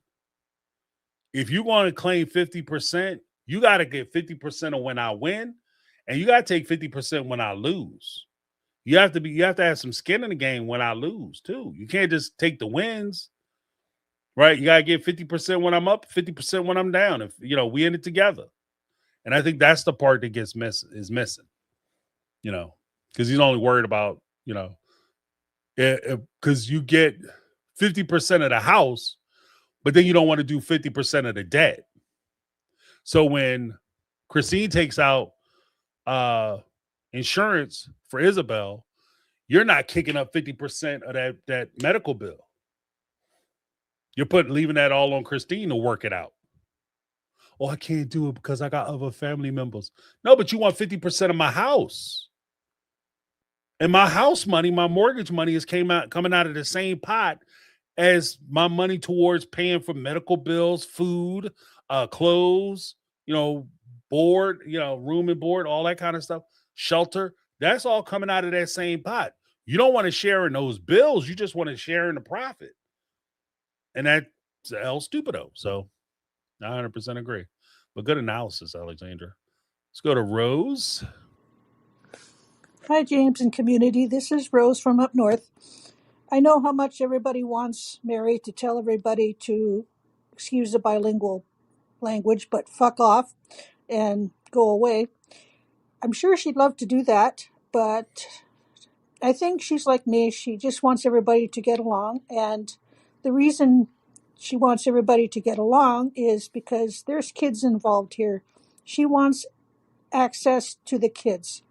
Now, if she started cutting down the mothers and Robin, well, the kids wouldn't talk to her. So she's wanting to leave that door open. That is my guess. And I agree. Mary has the right to, especially the women, to tell them to go to hell because we know what Janelle has done to her. And we also know Christine was not nice. She'd go over there very upset, and Christine would say, I don't want you here if you're going to act that way. So, she has a reason to not like them. We don't know what they all did to her. So that is my guess. Thanks. Bye. All right. Hold on a second.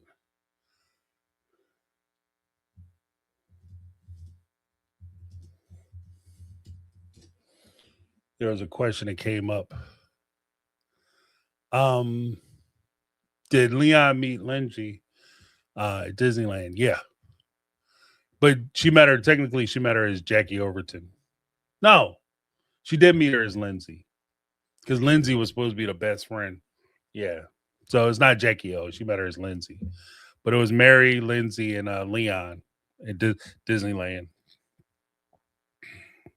Correction. But to Rose's point, loyal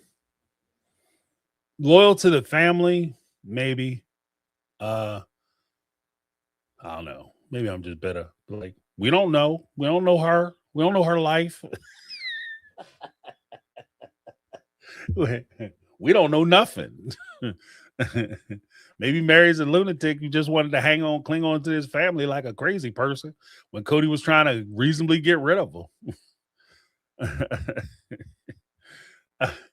I mean, the whole thing is she very well may have, she was there from the beginning of the family. One could make the argument, if we're putting pieces together, one could make the argument that because she was there from the beginning of the family and she was committed to it, wanted to see the whole thing through and feeling like she was, one of the founding members, a part of that original trope, and she wanted to, be a part of it, that she stuck around and she hung in there. And, the other ladies betrayed her. I mean, if we're going to keep it all the way a buck, I think everybody treated everybody like shit in this thing. I don't think there are any real, well, I think that there are people who treated folks worse than other folks. But at the same time, I think everybody kind of had their time when they were mistreating people. So,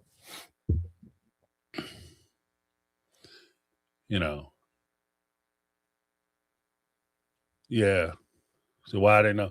Yeah, there's pictures of it. And that's what I'm saying. Like, I don't want to talk about it. Like, right, Mary, the shit's already out. I don't know how you don't want to talk about it, but clear it up. I'm gonna just sit here and ignore it because clearly it's going to go away. Clearly it's not going away. And clearly it's not going anywhere.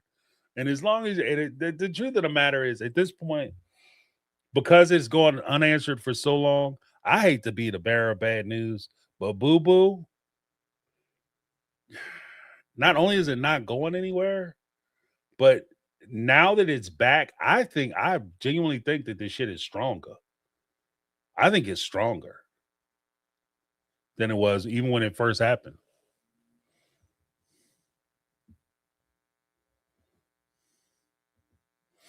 So imagine if the church would have forced Cody to give those ladies their money back.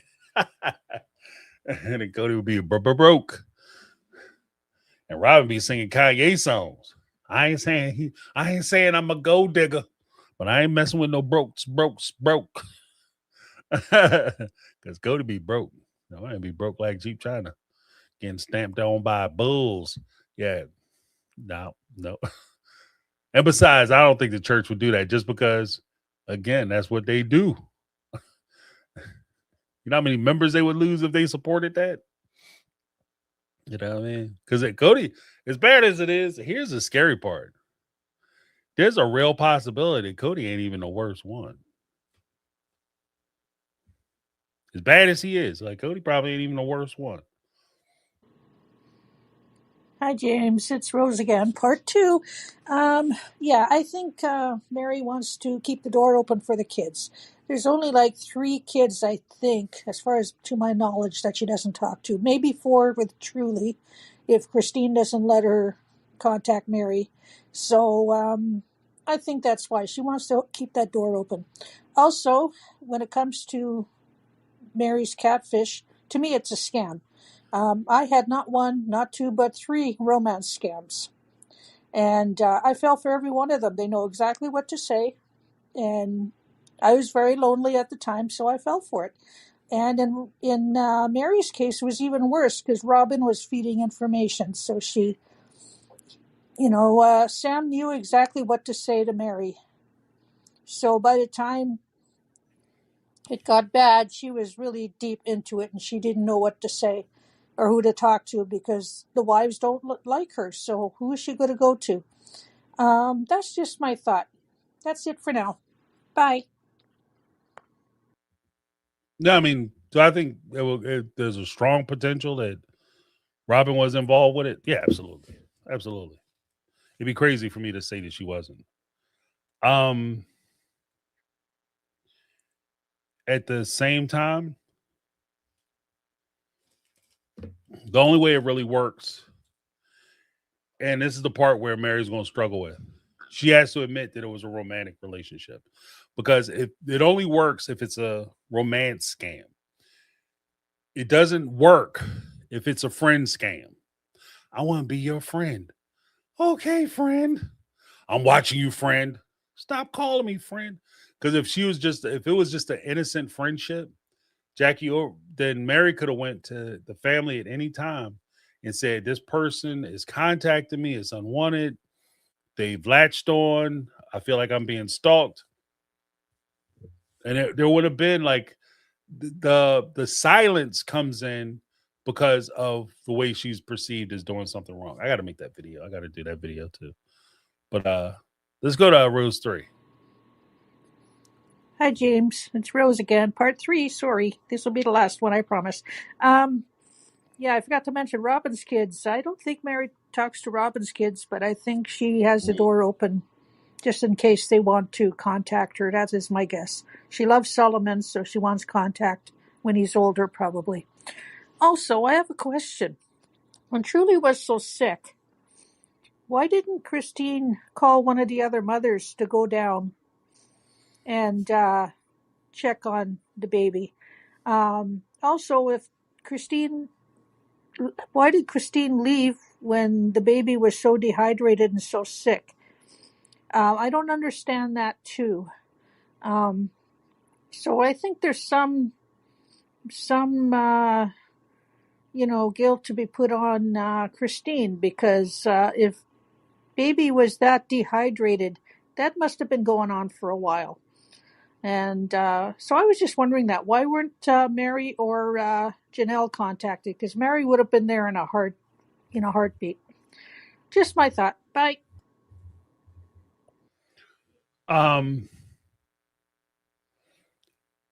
In fairness, she couldn't call Mary or one of the other wives to go over or go down because this was the time when Christine, Mary, Janelle, and Robin went to, I think it was San Diego. They went to California. And while they were away, I think when she left, Truly was a little under the weather. while they were away, Aspen was calling her mom, Christine, saying it truly isn't feeling well. I went over, tried to get dad. He's refusing to come and check on the baby, but she's not doing well. That's not a Christine problem. That's not a Christine's problem. Because at the end of the day, technically, I'm gonna keep it all the way a buck. Because, like I said, here, I'm no fear, no favor. That's not an Aspen problem. And in fact, I have a big problem. I have a big issue with the fact that Aspen was left to deal with that. Because she went over to Robin's house where he was doing laundry to say, your daughter is sick. There's something seriously wrong with her. I need you to come and check on your daughter. Cody said, my laundry, the things that I'm doing for Robin in her house are more important than me going over and checking on my daughter. And not only not important enough for me to check on my daughter, truly, but not important enough for me to take this off of you. Because we forget, because the way things worked out, things turned out okay. To this day, because I said this at the time when I reviewed this particular episode. To this day, that scene where they were all standing in a circle, Truly was in the hospital, and they were talking about Truly might not make it. The way Aspen broke down, it touched me because the way she cried was the way my daughter cries. Right? You try to be strong and I got this, ain't no problem. And then all of a sudden she just can't handle it no more and she break down. So it put me in mind of that. And because things worked out the way they did, they looked past a lot of what happened. But the truth of the matter is, what if in an alternate universe somewhere in the multiverse, there's a world where Truly passed, knock on wood. And Aspen would have been left to deal with that. Do you understand the guilt that would have been put on that girl, that young lady? If her sister passed under her watch, regardless of the fact that her father's a deadbeat dumbass who didn't get up off his lazy ass and walk across the street to make sure she was okay, after being told that she wasn't doing well, knowing that she wasn't feeling well, that's a Cody thing. And this is part of what I was saying. Like, we got to be careful. Like, I understand that people want to support this one or that one, but let's not look past like what actually happened. If you did something wrong, we call it down balls and strikes, regardless of who we like, fear or favor. Because when we don't do that, we're not doing anybody any favors. I'm not coming down on rails. I'm just saying, like, we just don't do anybody any favors. Like, if I like somebody, then when I like somebody, I want to try to do the best I can to defend them the most honest way possible. I will take apart a story and use the story to defend them.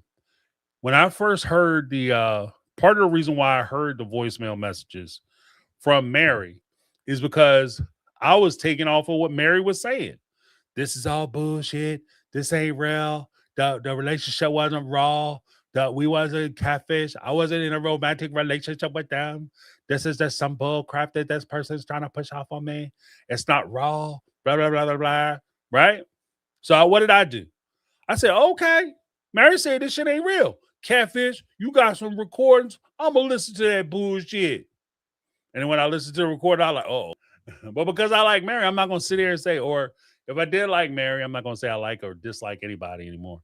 But if I did have favor one person, I'm not going to sit there and be like, okay, I'm just going to ignore the mountain of evidence that shows that she's not being honest. Like same. I don't think we can ignore the fact that it truly is just as much Cody's responsibility as it is Christine's. Truly is just as much Cody's responsibility as she is Christine's. Which means if Truly is not doing well, it's not just on Christine to make sure that baby is okay. I don't give a shit how many wives my man got. If your child isn't doing well, all your kids don't need you at the same time. The baby who's sitting there suffering with dehydration to the point where she has kidney failure, you're right, that is serious. That's deadly serious. That's deadly serious. You know? And so we just gotta be careful about it.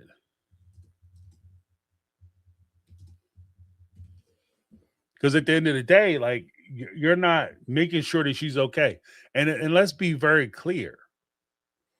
You can survive weeks, if not a month or so, without food. You can only survive a couple days without water.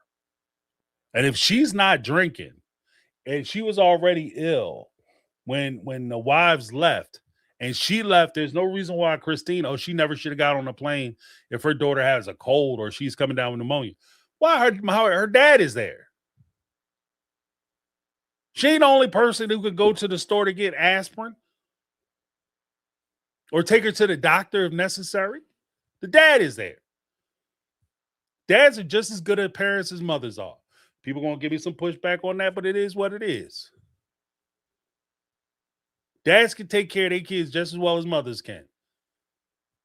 And if you sit there and say no, no, no, they can't, then you're part of the problem. Because at the end of the day, you're giving excuses for men not to be able to be involved with their kids and taking that responsibility and being held accountable when they aren't doing what they should be doing for their kids.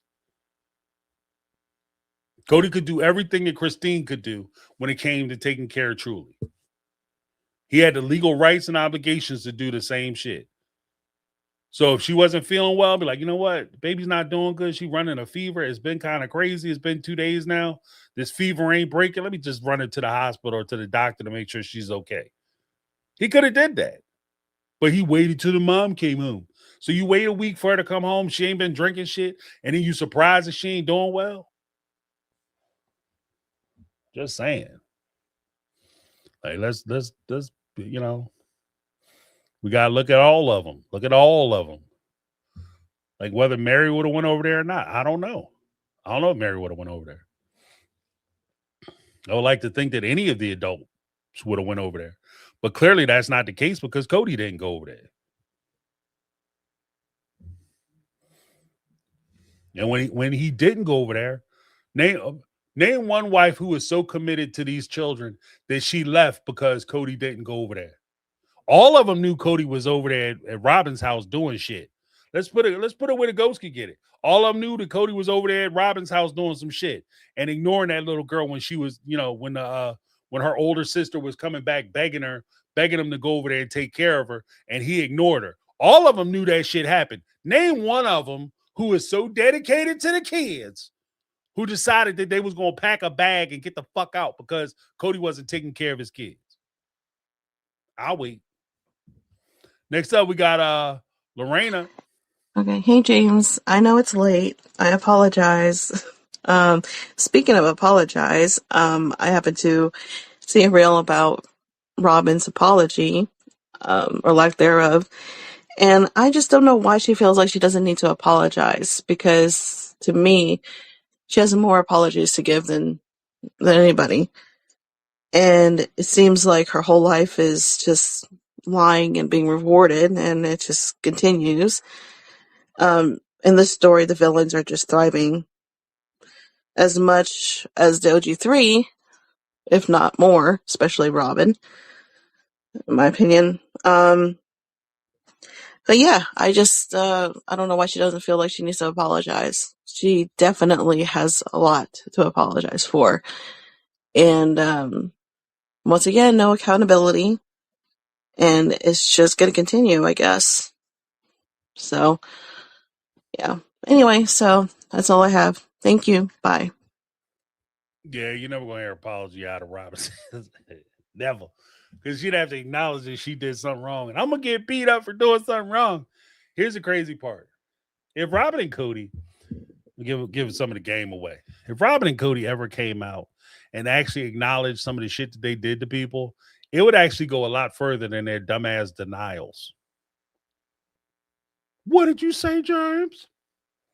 If they ever came out and say, you know what, we were wrong for X, Y, Z.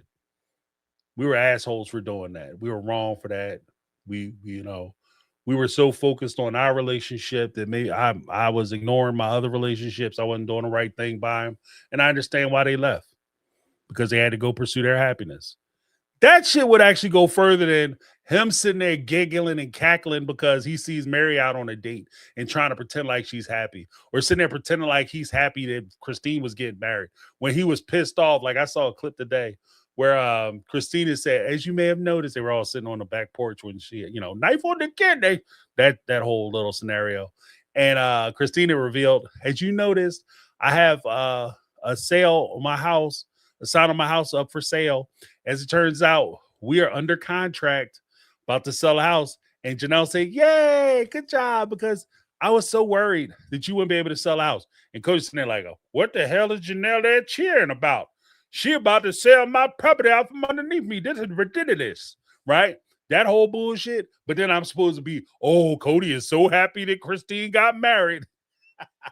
So full of shit. If it came out and he just admitted what he did wrong, it would actually go much further. It would go further than the apology, bullshit ass apology tour. But he's not going to. He's not going to. But, you know what I mean? And I'm just saying. That's just crazy talk to me. What's this? Wendy said, James, not this father. They know better than to trust him with the one child. 18 kids and never changed a diaper. That's a stupido. And I get it. In their culture, that's not a thing. Whatever. Whatever. You know what I mean? Whatever. Because at the end of the day, you know who didn't leave their child with Cody's ass? Unironically enough, Robin. Robin took Solomon with her. She took Solomon. She's like, oh, who gonna watch him? Cody? Carefree, careless ass Cody. No, not today. That should have been Christine's first note. I can trust because I can see Christine all a bubbly, all a bubble. Oh, he's gonna watch my child. Oh, Robin is taking her child. She taking Solomon. Oh, that just means more FaceTime for Truly. Oh, yes. Cody's gonna be laser focused on my child because Robin is removing her baby, and that baby was consumes, as noted by the anthropologist. Oh, but we don't know everything because we don't see everything. The anthropologist noted, who had lived in your houses, that Solomon got an unbalanced amount of time compared to the other kids, including Truly. So there's that. And Christine thought that she was going to be winning, leaving her daughter with Cody because it was going to force him to watch her. And all he did was push that child off on his oldest child. Or one of his oldest children, Aspen. But her first clue should have been when Robin packed her child up, Christine be like, you know what? This mug don't even like me or my kids. So let me go ahead and get my children together. Ain't no way in the world I'm leaving my babies with this fool. If he ain't gonna watch the ones he don't like, if he ain't gonna watch the ones he do like, there's no way he's gonna watch the ones he don't. You took a chance, boo-boo. Susan Q said, I thought Robin was still breastfeeding Solomon on that trip. Probably be breastfeeding them kids till they 17. You got fucking Aurora. Was that child Ariel? She walking around with a pacifier like 9. She going in like 5th grade with a pacifier in her mouth. Like Robin ain't, that breastfeeding stuff. No, I don't think that was a reason. She just wasn't leaving. Robin just wasn't leaving Solomon with Cody. Full stop. She didn't trust him. I don't think she trusted him. Okay, like coming to the stage, get your graduation, your diploma.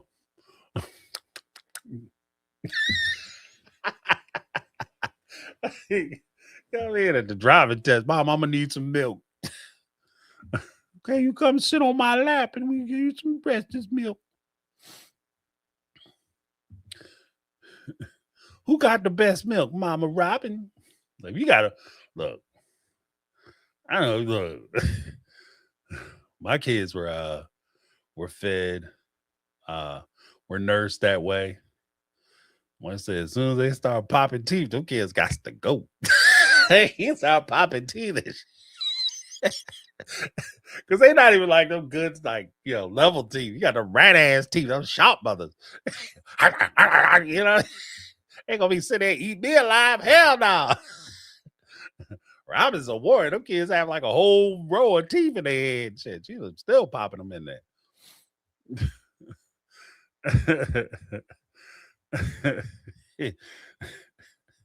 As soon as the first two come out, up, you done graduated the formula. Congratulations.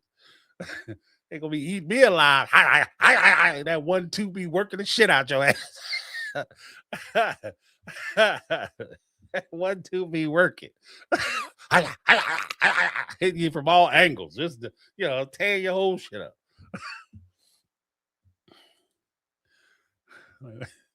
Is that a baby or a vampire? Because you got a little blood on it.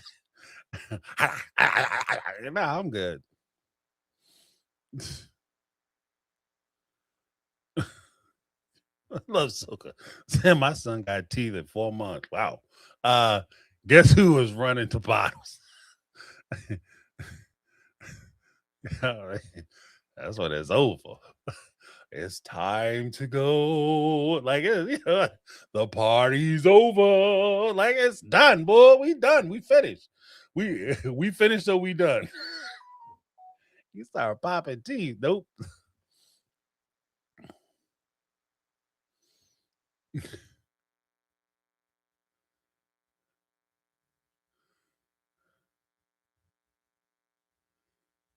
Yeah, it's just, But I think, like, I don't know if it was because of the breastfeeding or she just wasn't leaving. Because even if you are breastfeeding, the truth of the matter is, and like I said, I have experience with this. Even when it comes to like getting up, because ladies, well, the young ladies, here's a little cheat code for you. You get a little cheat code. All right. If you are breastfeeding your kids, now that's, experts say that's the best, source of food for them is that natural, that natural, au naturel, right? If you want to get your ass up every time that baby stir in the middle of the night, don't pump. Don't pump. Just, just latch them on to you. Every time that baby stir or move, baby. If you want your partner to participate, including the late night feedings, the late night changes, you go get yourself a breast pump and you pump. You keep that milk flowing. It only takes a little bit for you to take and put that, pump it, put it in the freezer, freeze them bad boys up, them little bottle baggies. You can get the big ones, you get the small ones, baby hungry, meal time, break one of them big ones out. Baby just wake up in the middle of the night, got a little twinge on him or her, get one of them little boys, little babies. Pop that boy out, put it in some boiling water, you good to go. It only take a couple minutes. And get your husband involved, get your man involved, get your partner involved. So you're not the only one getting up. You're not the only one responsible. So you can do other shit other than sitting there with a baby on your couch all the time. Now, I'm not saying that you don't necessarily want to avoid it. Like, I know for my wife, she enjoyed like that baby time. She enjoyed that. But at the same time, I also wanted to get time with the baby.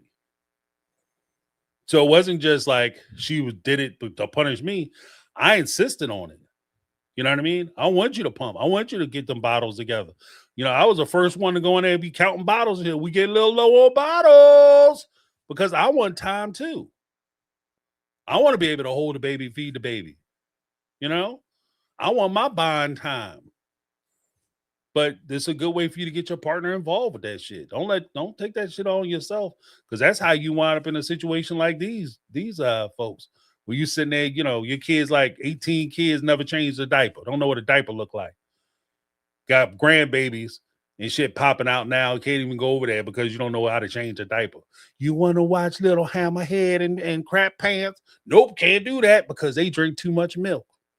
That shit shoot up their back. And I never changed the diaper. That's crazy to me. That's just, that's my two. That's my two. But I'm just saying, like, I yeah, like, so when they breastfeeding, that's all good. If I got a week's worth of food there, if necessary, mixed food formula, if I have to, in a pinch, then that's what we need to do. But no. Like, you spend time with you're not gonna deny me. I'm gonna get my time in too. Shit. Why you get all the fun? You get all the special years and shit. When the baby just looking at you like they looking all cute no matter what they do. So cutie, you little cutie pants. They gripping your finger and shit, holding it all tight. That's cute. Well, I gotta only deal with them when they talking back or asking for money and car keys. Now all of a sudden I get activated. Nope. I want all the parts, all the good parts, the bad parts, all of it. So yeah, absolutely. Get them involved though. Get them involved. Lorena 2. Hey, James. Okay, so this is my part 2 to my unlabeled part 1 message. So I wanted to clarify something real quick in my last message when I said that Robin has more apologies to give than anybody. I realized that how that could be one-sided. So I know that Cody has as much, or if not more, apologies to give too. So I just wanted to clarify that. I was just really focusing on Robin and her apology and just the audacity that she felt like she didn't have an apology to give, which is complete bullshit. So yeah, that's all I wanted to say. All right. Thank you. Bye. Yeah, no, I get you. And I understood you the first time, Lorena. Like, I think that like, in fairness, again, I think that all of them potentially could have a reason to apologize because they all kind of treated each other jacked up in their own individual ways. But if we look at like overall catastrophic damage, I mean, I don't know. You're the leader. You on the leaderboard between Robin and Cody. Y'all on the leaderboard. At least as presented on the show. Maybe there was, the other lady was doing some real nasty, wicked shit behind the scenes. I don't know. But I mean, damn, son. And then what kills me with Robin is just the fact, things you don't see. What kills me with her is she always tries to express it as I was trying to help. You know what I mean? Like she helps like them old WB cartoons, like the Roadrunner and the Coyote or the cat and Tweety Bird, Sylvester the cat and Tweety Bird, like that kind of help. Like Bugs Bunny, when he be messing with people, and be like, yeah, I'm on your side. And he do a whole bunch of stuff like, put this in your pants, and all of a sudden it's like sticks of dynamite and stuff, blow the guy up, and he's helping. Like that's the kind of help Robin get. I feel like that's the kind of help she get.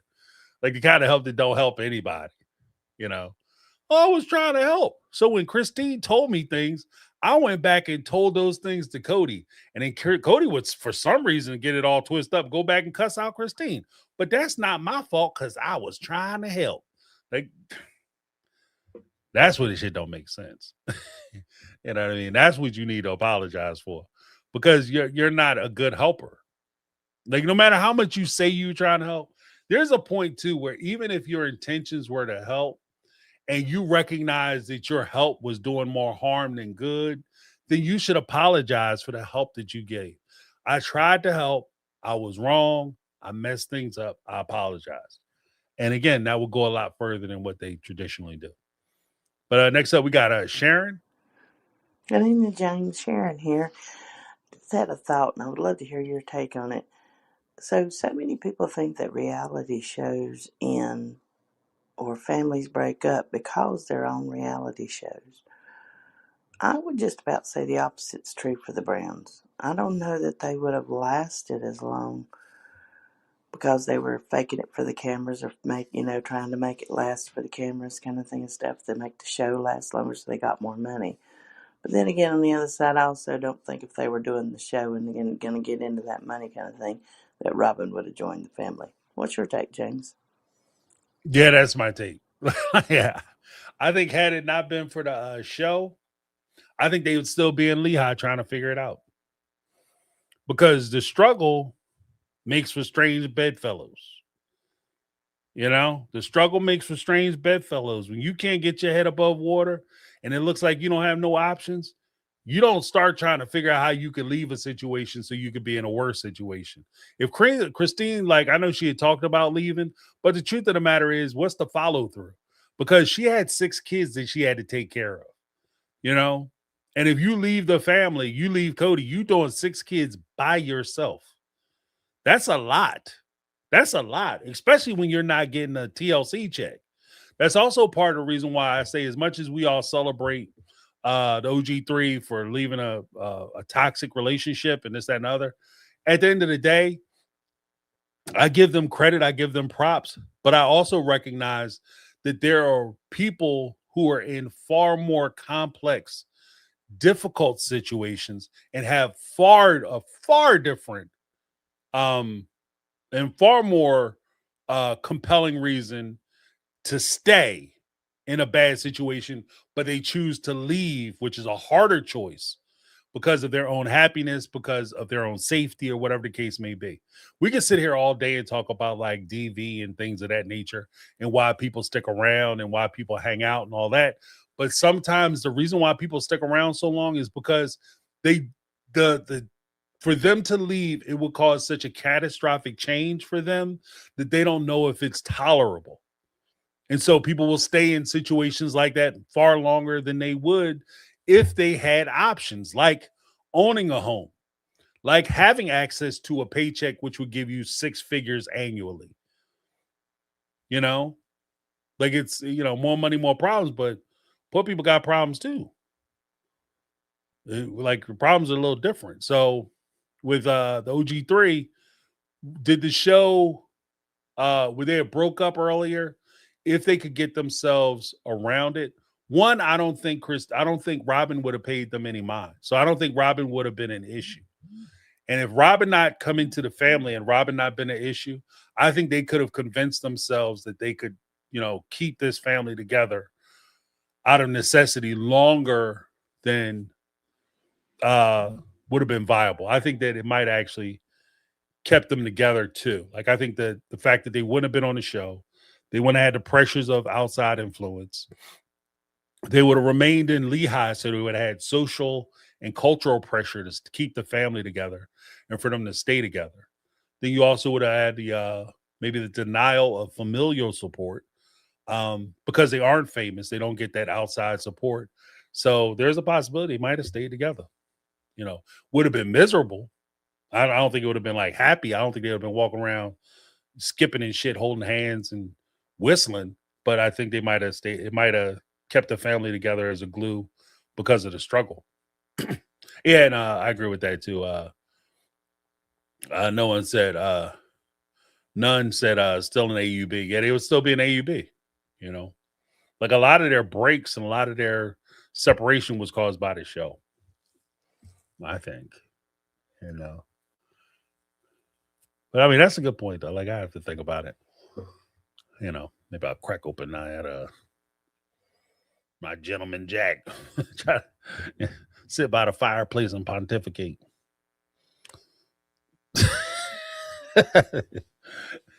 That's the dream, Sit in my big Barker lounge and think of philosophy. Because I have nothing left to do. That would be awesome. Yeah, I don't know. Because I think it could have went either way. Like, because I think they would have been frustrated where Christine or Even Janelle might have walked out at some point. Yeah. But just like Janelle might have found their asses right back.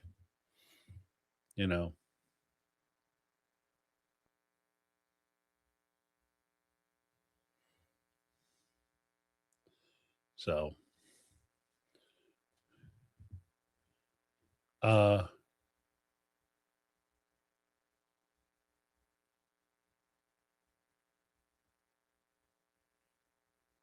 this is in my take on reality, James, you're a good father and husband to so you don't ignore your kids and your wife, you love them and pay attention. Yeah. I mean, sometimes that's the only thing you can pay is attention. The shit be tight.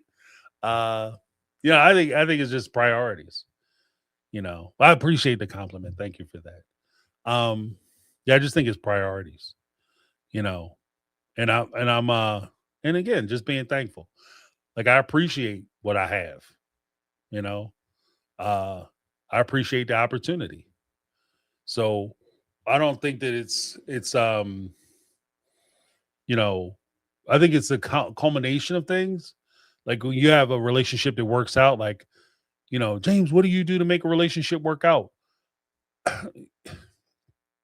You could have everything going for you, making all the right choices, but if you have picked the wrong partner, if you pick the wrong time, pick the wrong circumstances, things change. Like whether it's your economy or your economics or loss of a family member could ruin a good relationship.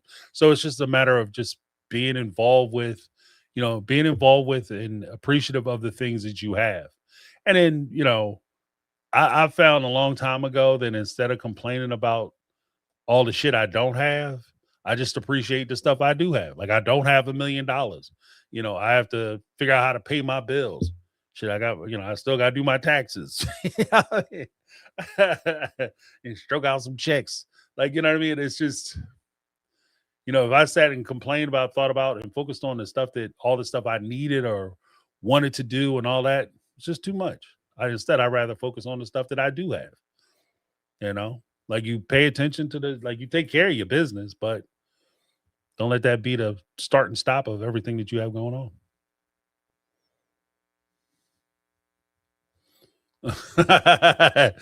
Carl Q said, and my take on reality. Let's ask Mama my take to make sure.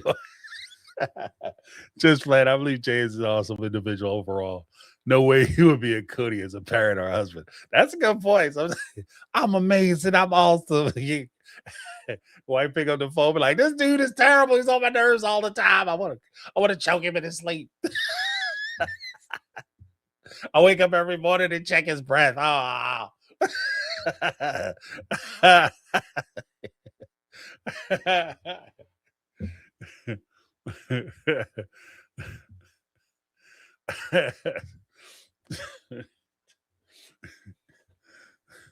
Like he talk good shit, but he's an asshole. That'd be awesome. Yeah. Well, I'll say if my wife disagreed, that you guys would hear about it. She's not a shy person. She's not shy. And she will not be silenced.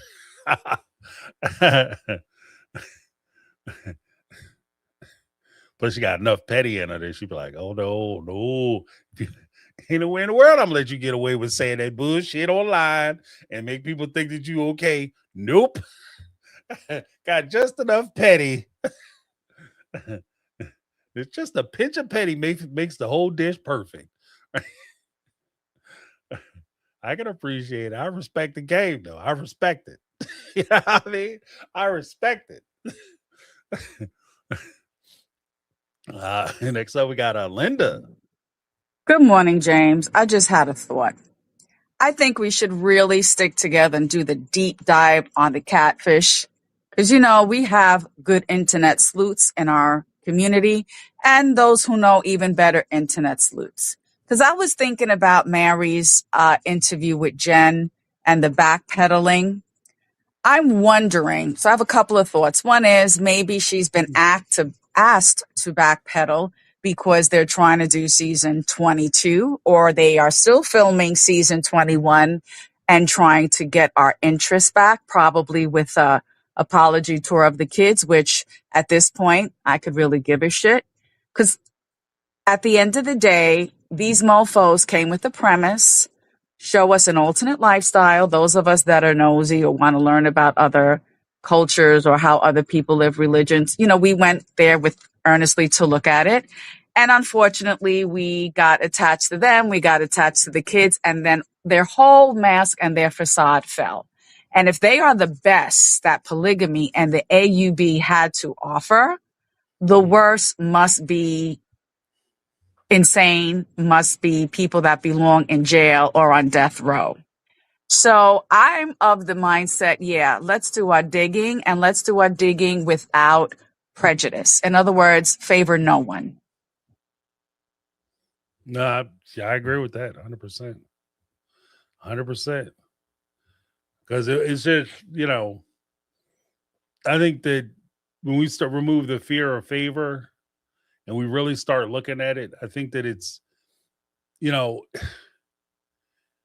it's one of those deals where if we were really, really looking at it, yeah, there might be points of what some may consider to be a point of embarrassment. But then at the same time, through that embarrassment, it clears your name. I think that it would clear you. It's not because so much is focused, and I think that that's part of the reason why it kind of drives me, because I'm not a big fan of the catfish stuff, because I don't like. There's a lot of elements that I don't like about it. But I think one of the big things with it is that we're gonna let's wrestle this beast down and rip his teeth out. You understand what I mean? Like let's talk about it, because the way that catfish has been kind of exploited so far is that like I said, it goes right up to the point where it just crushes Mary, and then they stop talking about it. But they don't make sense of how this person became so pervasive in Mary's life, how this person was excused. When Mary says that she received validation from this one person, Kendra, and Kendra acknowledges that the validation came from her in an interview, and that Mary had never even met the catfish, but she had heard through Kendra that the catfish was real. And according to Kendra, the catfish threatened her. That's why she validated that she was real, and she did some backpedaling and shit during the course of that interview. Then let's talk about that. And it might be embarrassing from the beginning, but I mean, to be honest with you, again, this is that I feel like this is that Christine moment where she was saying that she wanted to leave the family, but she was scared to do it because she was afraid the fans would turn on her. But it's like, no, the fans ain't going to turn on you. The fans will celebrate you if you actually leave and protect yourself. And I feel like it's the same thing with Mary. The fans are not going to turn on you, because most of the fans, especially the ones who support you already, have already stated that they understand why you did what you did because of the mitigating circumstances that Cody put you in, the environment that Cody put you in. So let's take it beyond that. So there's no embarrassment for you to be participating in this. It is what it is. But if they're going to keep hitting you with that shit, let's turn it around. Let's pull them into the pool too. You ever see that, like down at the little watering hole or at the pool? Like somebody come running up and try to push somebody into the pool. You know what you do? You reach out, grab their asses too. If I'm going in, we going in. And that'll be the last time you get pushed into the pool. if Mary did what we were saying from the beginning, and she said, okay, you want to talk about it? Let's talk about all of it. I guarantee you, Robin and Cody would not bring this shit up. They would sit there and be doing that whole verboten bullshit when it came to the catfish stuff. You start pulling facts in, you start telling the whole story. They don't want to talk about the end of it, with their involvement in it. That's a conversation they're not ready to have. Cody will sit there in a heartbeat. This conversation is verboten. We'll never speak of this again. Because you're going to make me and Robin look like shit. So, yeah, let's talk about all of it. If we all want to be dirty, let's all be dirty together. And people say, well, that's you picking on Mary. No, that's me. That's actually me defending Mary. And this is the weird part about it. Like, even going back to the first thing I opened with. That's the weird part about it. In a weird way, I feel like I'm defending Mary in a way that she's unwilling to defend herself. Because Boo Boo, whether you want to talk about it or not, it's the conversation now. That's just the way it works. It's the conversation now. So just saying.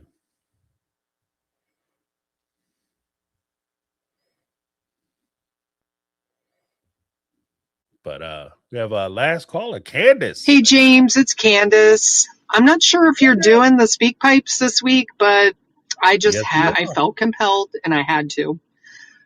Listening to your Tuesday call-in show talking about Mary's, interview with Jen and her defending Janelle and all that stuff and talking about, worry about your little lives, you people. And I didn't like it. It's not a good look, Mary. And I just had to speak a little on that. I just feel this is my message to Mary, if Mary's listening, because these people come on your show. I know they're listening. But Mary, I just want to say to you, it's not nice to bite the hand that feeds you, girl. You are basically being condescending and patronizing to your fan base, the people that pay your bills. So, I know you did well in your LuLaRoe and your pyramid scam with that, selling those moldy, ugly leggings. But this is where your bread and butter is, okay? So don't be condescending to your people that have supported you. All right? And it's fucked up that you defend Janelle, who backstabbed you. She did backstab you. She has not given a damn about you, lady. So if people want to come for Janelle, nobody's threatening. Well, I think she's saying that if people want to come for Janelle, as long as nobody's threatening, and that's what I was saying from the beginning. Like, if you put I know I have some people who like what I say and support the channel, but there are people who don't. And I understand that. Like, it is what it is. Like, you can't make everybody happy. It's just the way life works. I will say that, like I said, I give the opportunity. If people disagree with me, you have every opportunity to come up and say what you guys say. Speak your piece. Say it with your whole chest. But there's a difference between people not liking me or disagreeing with me or maybe not supporting the way I do things or the things I say versus somebody saying, I'm going to come to your house and I'm going to do some shit to you. Or I'm going to catch your kids out in the street and I'm going to teach you a lesson. That's a whole different other thing. And we talk about two distinctly different things. And if somebody is threatening Janelle based off of what they see on TV, that's a problem. If somebody is saying that they don't like Janelle's character anymore, they believed her, they didn't like, they liked her at one point, and now they don't based off of what happened on the show, they're entitled to their opinions. They're entitled to it. You can't make people, like I said, people aren't going to like you.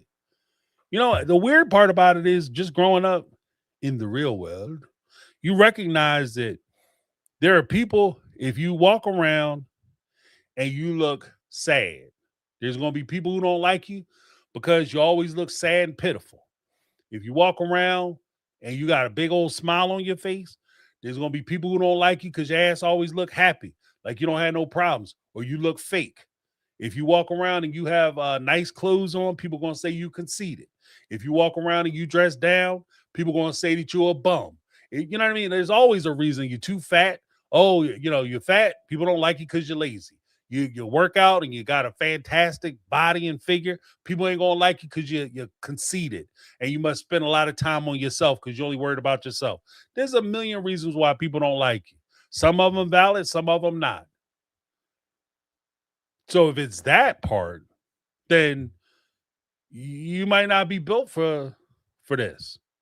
And I've said that before. Like, you might not be built for reality TV because that's what it is. That's what reality TV is. But if people are threatening you, call the damn cops. Call the police. And I would even encourage people, like, don't jeopardize your life. Don't jeopardize your family situation behind a bunch of strangers. These people are not worth going to jail for. Are you losing your job because, in the age of the internet, let's keep it all the way above. In the age of the internet, people lose jobs and shit because of stuff they post online. You sending people messages and you mess around, lose your job and your ability to put food on your kids' table because you worried about what's going on with Robin and Cody and Mary and Janelle. Bump them. You know what I mean? Worry about you. I'll just say that part. But if you guys are you put your business out there in the street, don't be mad at people comment on your business. Because like I said, ain't nobody drive up and spy your living room and start spreading your business around the street. You spread your business around the street. And again, if you don't like how it's being spread, you have too many. Like, this is not 1980. This is not the 90s or early 2000s. There are too many outlets, too many ways for you to get on social media, whether it's YouTube, Instagram, TikTok, whatever, and for you to express or explain what it is you want people to know about your situation. There's too many outlets. If you don't do it, you're either not doing it because you're lazy or you're not doing it because you don't want to, you don't think it's important. In which case, you got to eat it. If you don't take the time to explain it or to give reasons or whatever the case may be, then you just got to eat it. Like, I get it. But again, that's also why I say I'm not on reality TV. I've had opportunities to do reality TV. I will not do reality TV.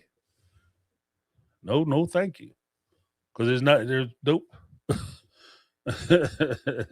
Because like I said, I get it. You can make some good money doing it if you get hooked up in the right project. But are you willing to give up your family?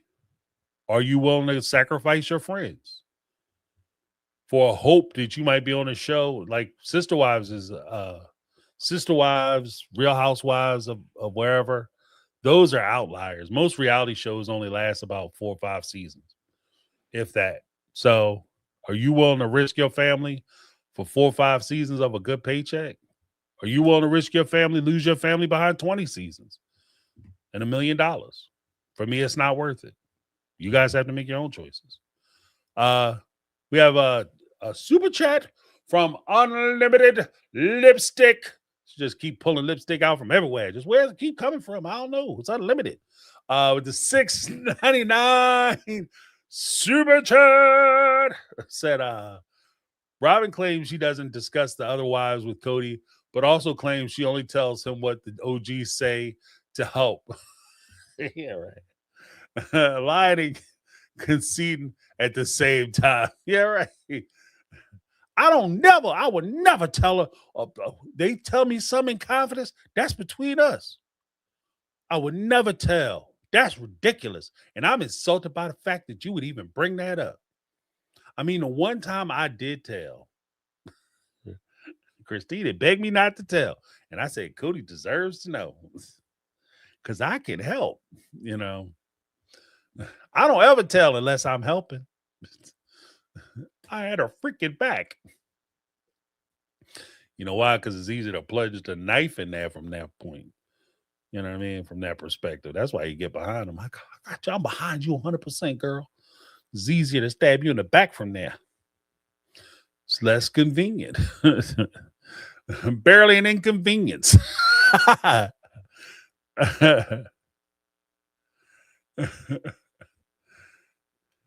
Yeah, look. I would never do reality TV. I say that because you know what I mean? And that's just the thing too, is that like what because Mary had said something, I kind of took a little, I was like, I don't know, man. Because she said like nobody has to be the villain. And I actually had a video saying it, they're trying to switch off villains and why villains are important for reality TV. Just good storytelling. And the whole thing is that when I hear people say that, especially on reality TV, the Brown family might have an illusion that when we first started this show, There were no villains. We were just telling our story, and we became a very popular show. And I would say, if that's your position, you are wrong. I'm not even going to equivocate by saying that's your perspective. You're wrong because there were villains in the first iteration of the show. The first iteration of the show, the target villains were the OG3 because you guys were standing in the way of true love. You had made an agreement that you were going to allow your husband to go out and marry somebody.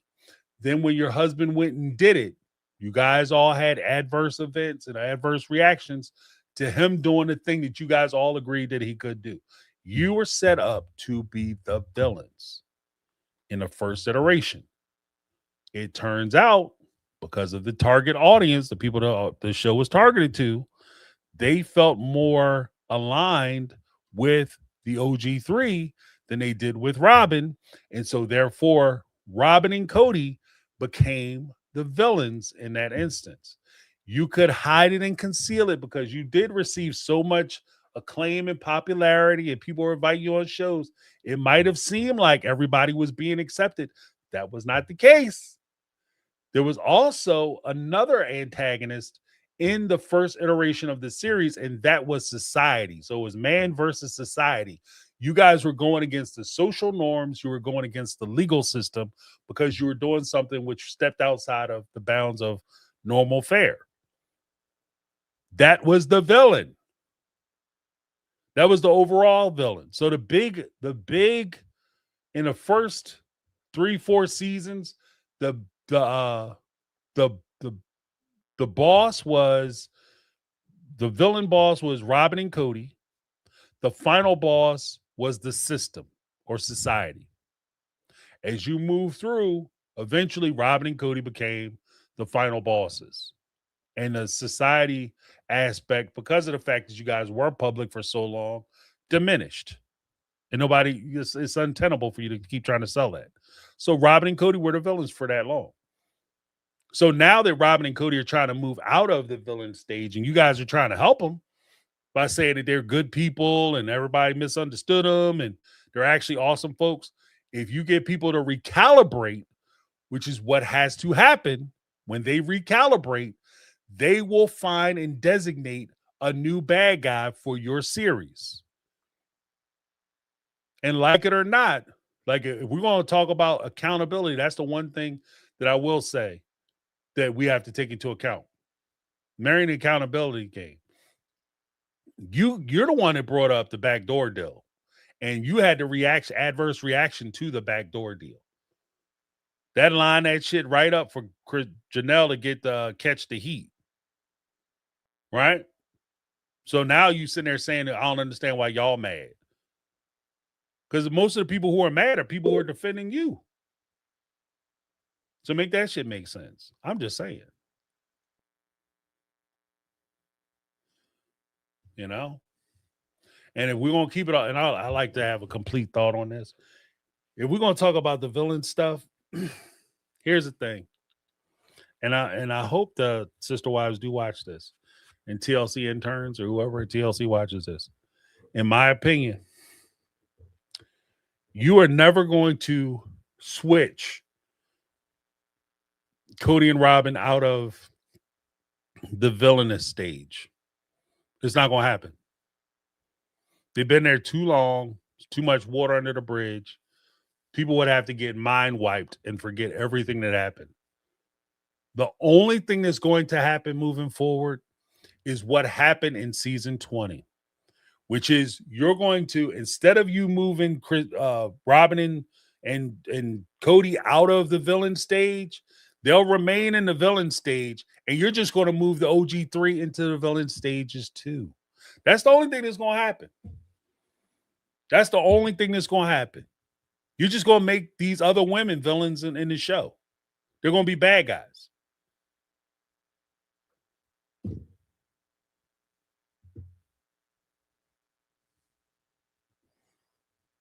Yeah, that's another thing, right? Like, also, it was Mary who brought up Janelle marrying her brother. You can't have it always, Mary. Yeah. Like, you, I can't believe y'all mad at her for the stuff I said. It made a point of like we knew for years that she did that shit. Something that we widely discussed and made excuses for why you acted, why Mary acted the way she was, and why she might have been a little standoffish to the wives, and why she might have had attitude. Well, creators and fans alike have said that shit for years. And because she says it in season 20, now all of a sudden we crazy and we putting shit together. I can't believe you guys are acting this way.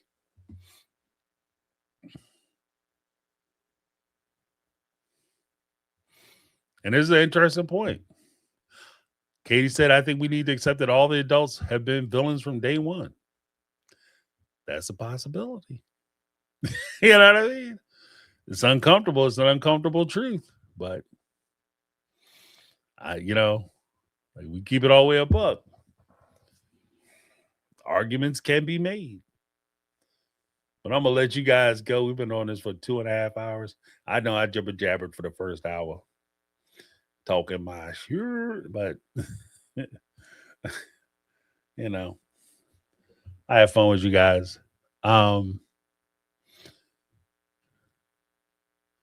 but like I said, I appreciate the fact that Mary came out and is trying to defend Janelle, and if she's being threatened, she should not be threatened. I don't think that's appropriate. If anything, I might just disagree with some of the way she talked about it. But yeah, that didn't help. Shoveling food down the drain. What the hell? Yeah. Right. The crazy part about that, just real quick, the crazy part about Janelle shoving food down the drain, the one thing I don't understand is that it will be trifling as hell still and jacked up still if you went over to Mary's house and was jamming food down her drain. And then after you finish, you like, all right, F you, bitch. And you went back to your house. I don't understand why you would do that to your drain. Like, why are you stomping your... I don't understand why you would do it to yourself. I like cockroaches. Like, what are you doing? Like, this is your house too. Like, you live here too. Like, why would you do that? It's kind of like there was a thing, keep your friends close, keep your enemies closer. If you are on a plane with your mortal enemy, and the plane go down, right? And you guys are stranded on the island. The last thing you do is let that mug run off into the woods by itself. No. Because then he come back, he can poison your food, he can, be messing with you while you're sleeping, take your stuff away, steal your stuff. No, steal your equipment. No. You want that dude right there with you. So whatever he eat, you eat. Whatever you drink, he drink. Right? If you gonna hurt me, you gonna hurt yourself. We are tied together. And so if you're in that situation, why would you be stuffing food down your drain? I'm finna back your whole thing up. And I hope it blow up. I hope this whole trailer be full of toilet water. This is where you sleep. I'm just saying. Carmel Hughes is $2 super chat. Said, when are we gonna start the rewatch of Big Love? Yeah, I gotta get on that. I gotta get my HBO back. When I get HBO back, I let HBO go for a little bit. I had to get HBO back.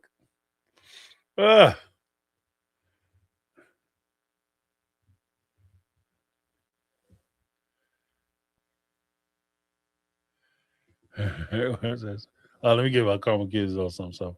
So I know that trailer used to smell funky at night. Yeah, right. The food in the damn dispenser. That joint was jacked up. Like, what is that smell? It's like rotten food. People come in like, I'm gonna sit out front. I'm gonna wait for you. Man, it's like 10 degrees. I know I'd rather lose a toe than sit in there with this shit. Like, what are you doing with your life? What are you talking about? Thank you, Carmel Cuties.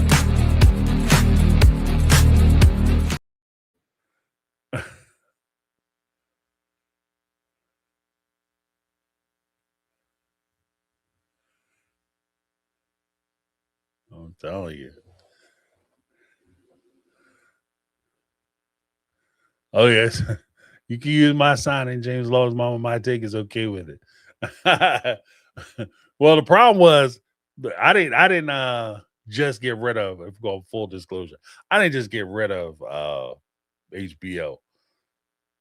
My brother, whom I love very dearly, had shared his info.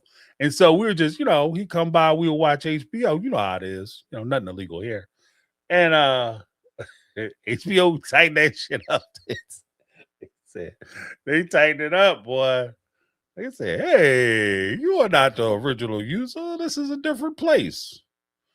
So I was like, oh, that's that. The party's over.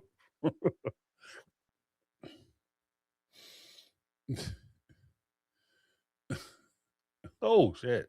Love Soga said, now we know how Janelle gets bugs in her bathroom corner. Yeah, right.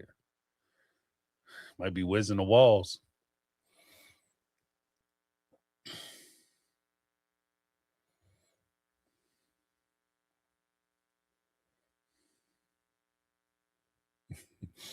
See what had happened was, LOL.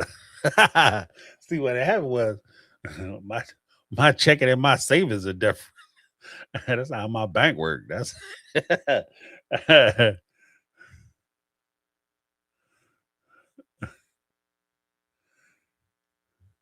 yeah. I'm telling you.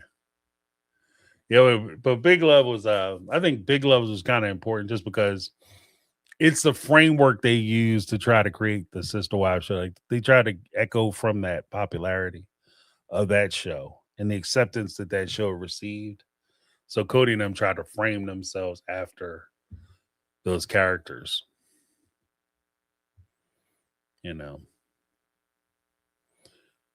But I mean, it's Bill Paxton. Come on, player. And the actress is actually really good too. Like I've seen them in other stuff as well.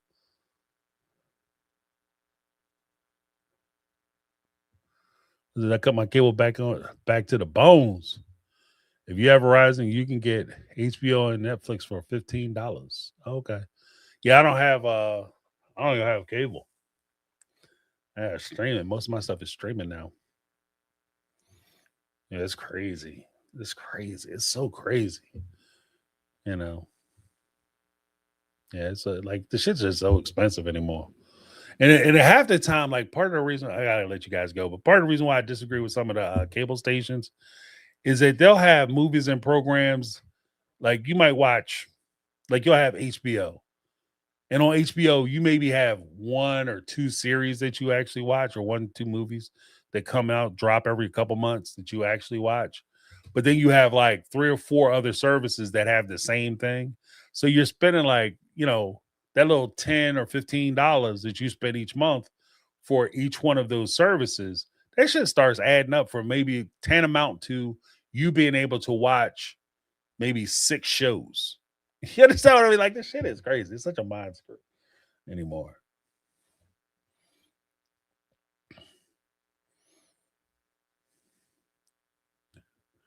See, James, do you buy CDs anymore? I don't even know where you would get a CD from anymore. To be honest with you, I prefer CDs. Well, yeah, I would prefer CD. Like a lot of the stuff that I had, just turned up missing. People get me for my stuff, but borrow it, don't bring it back. But I like the CDs because with CDs you have it.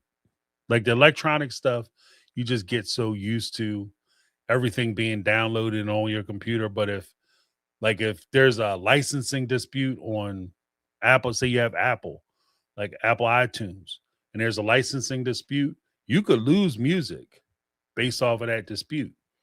Even though you paid for the album and it should be in your stored in your joint, you could lose that music because they don't have license to play it. It's just, I don't know.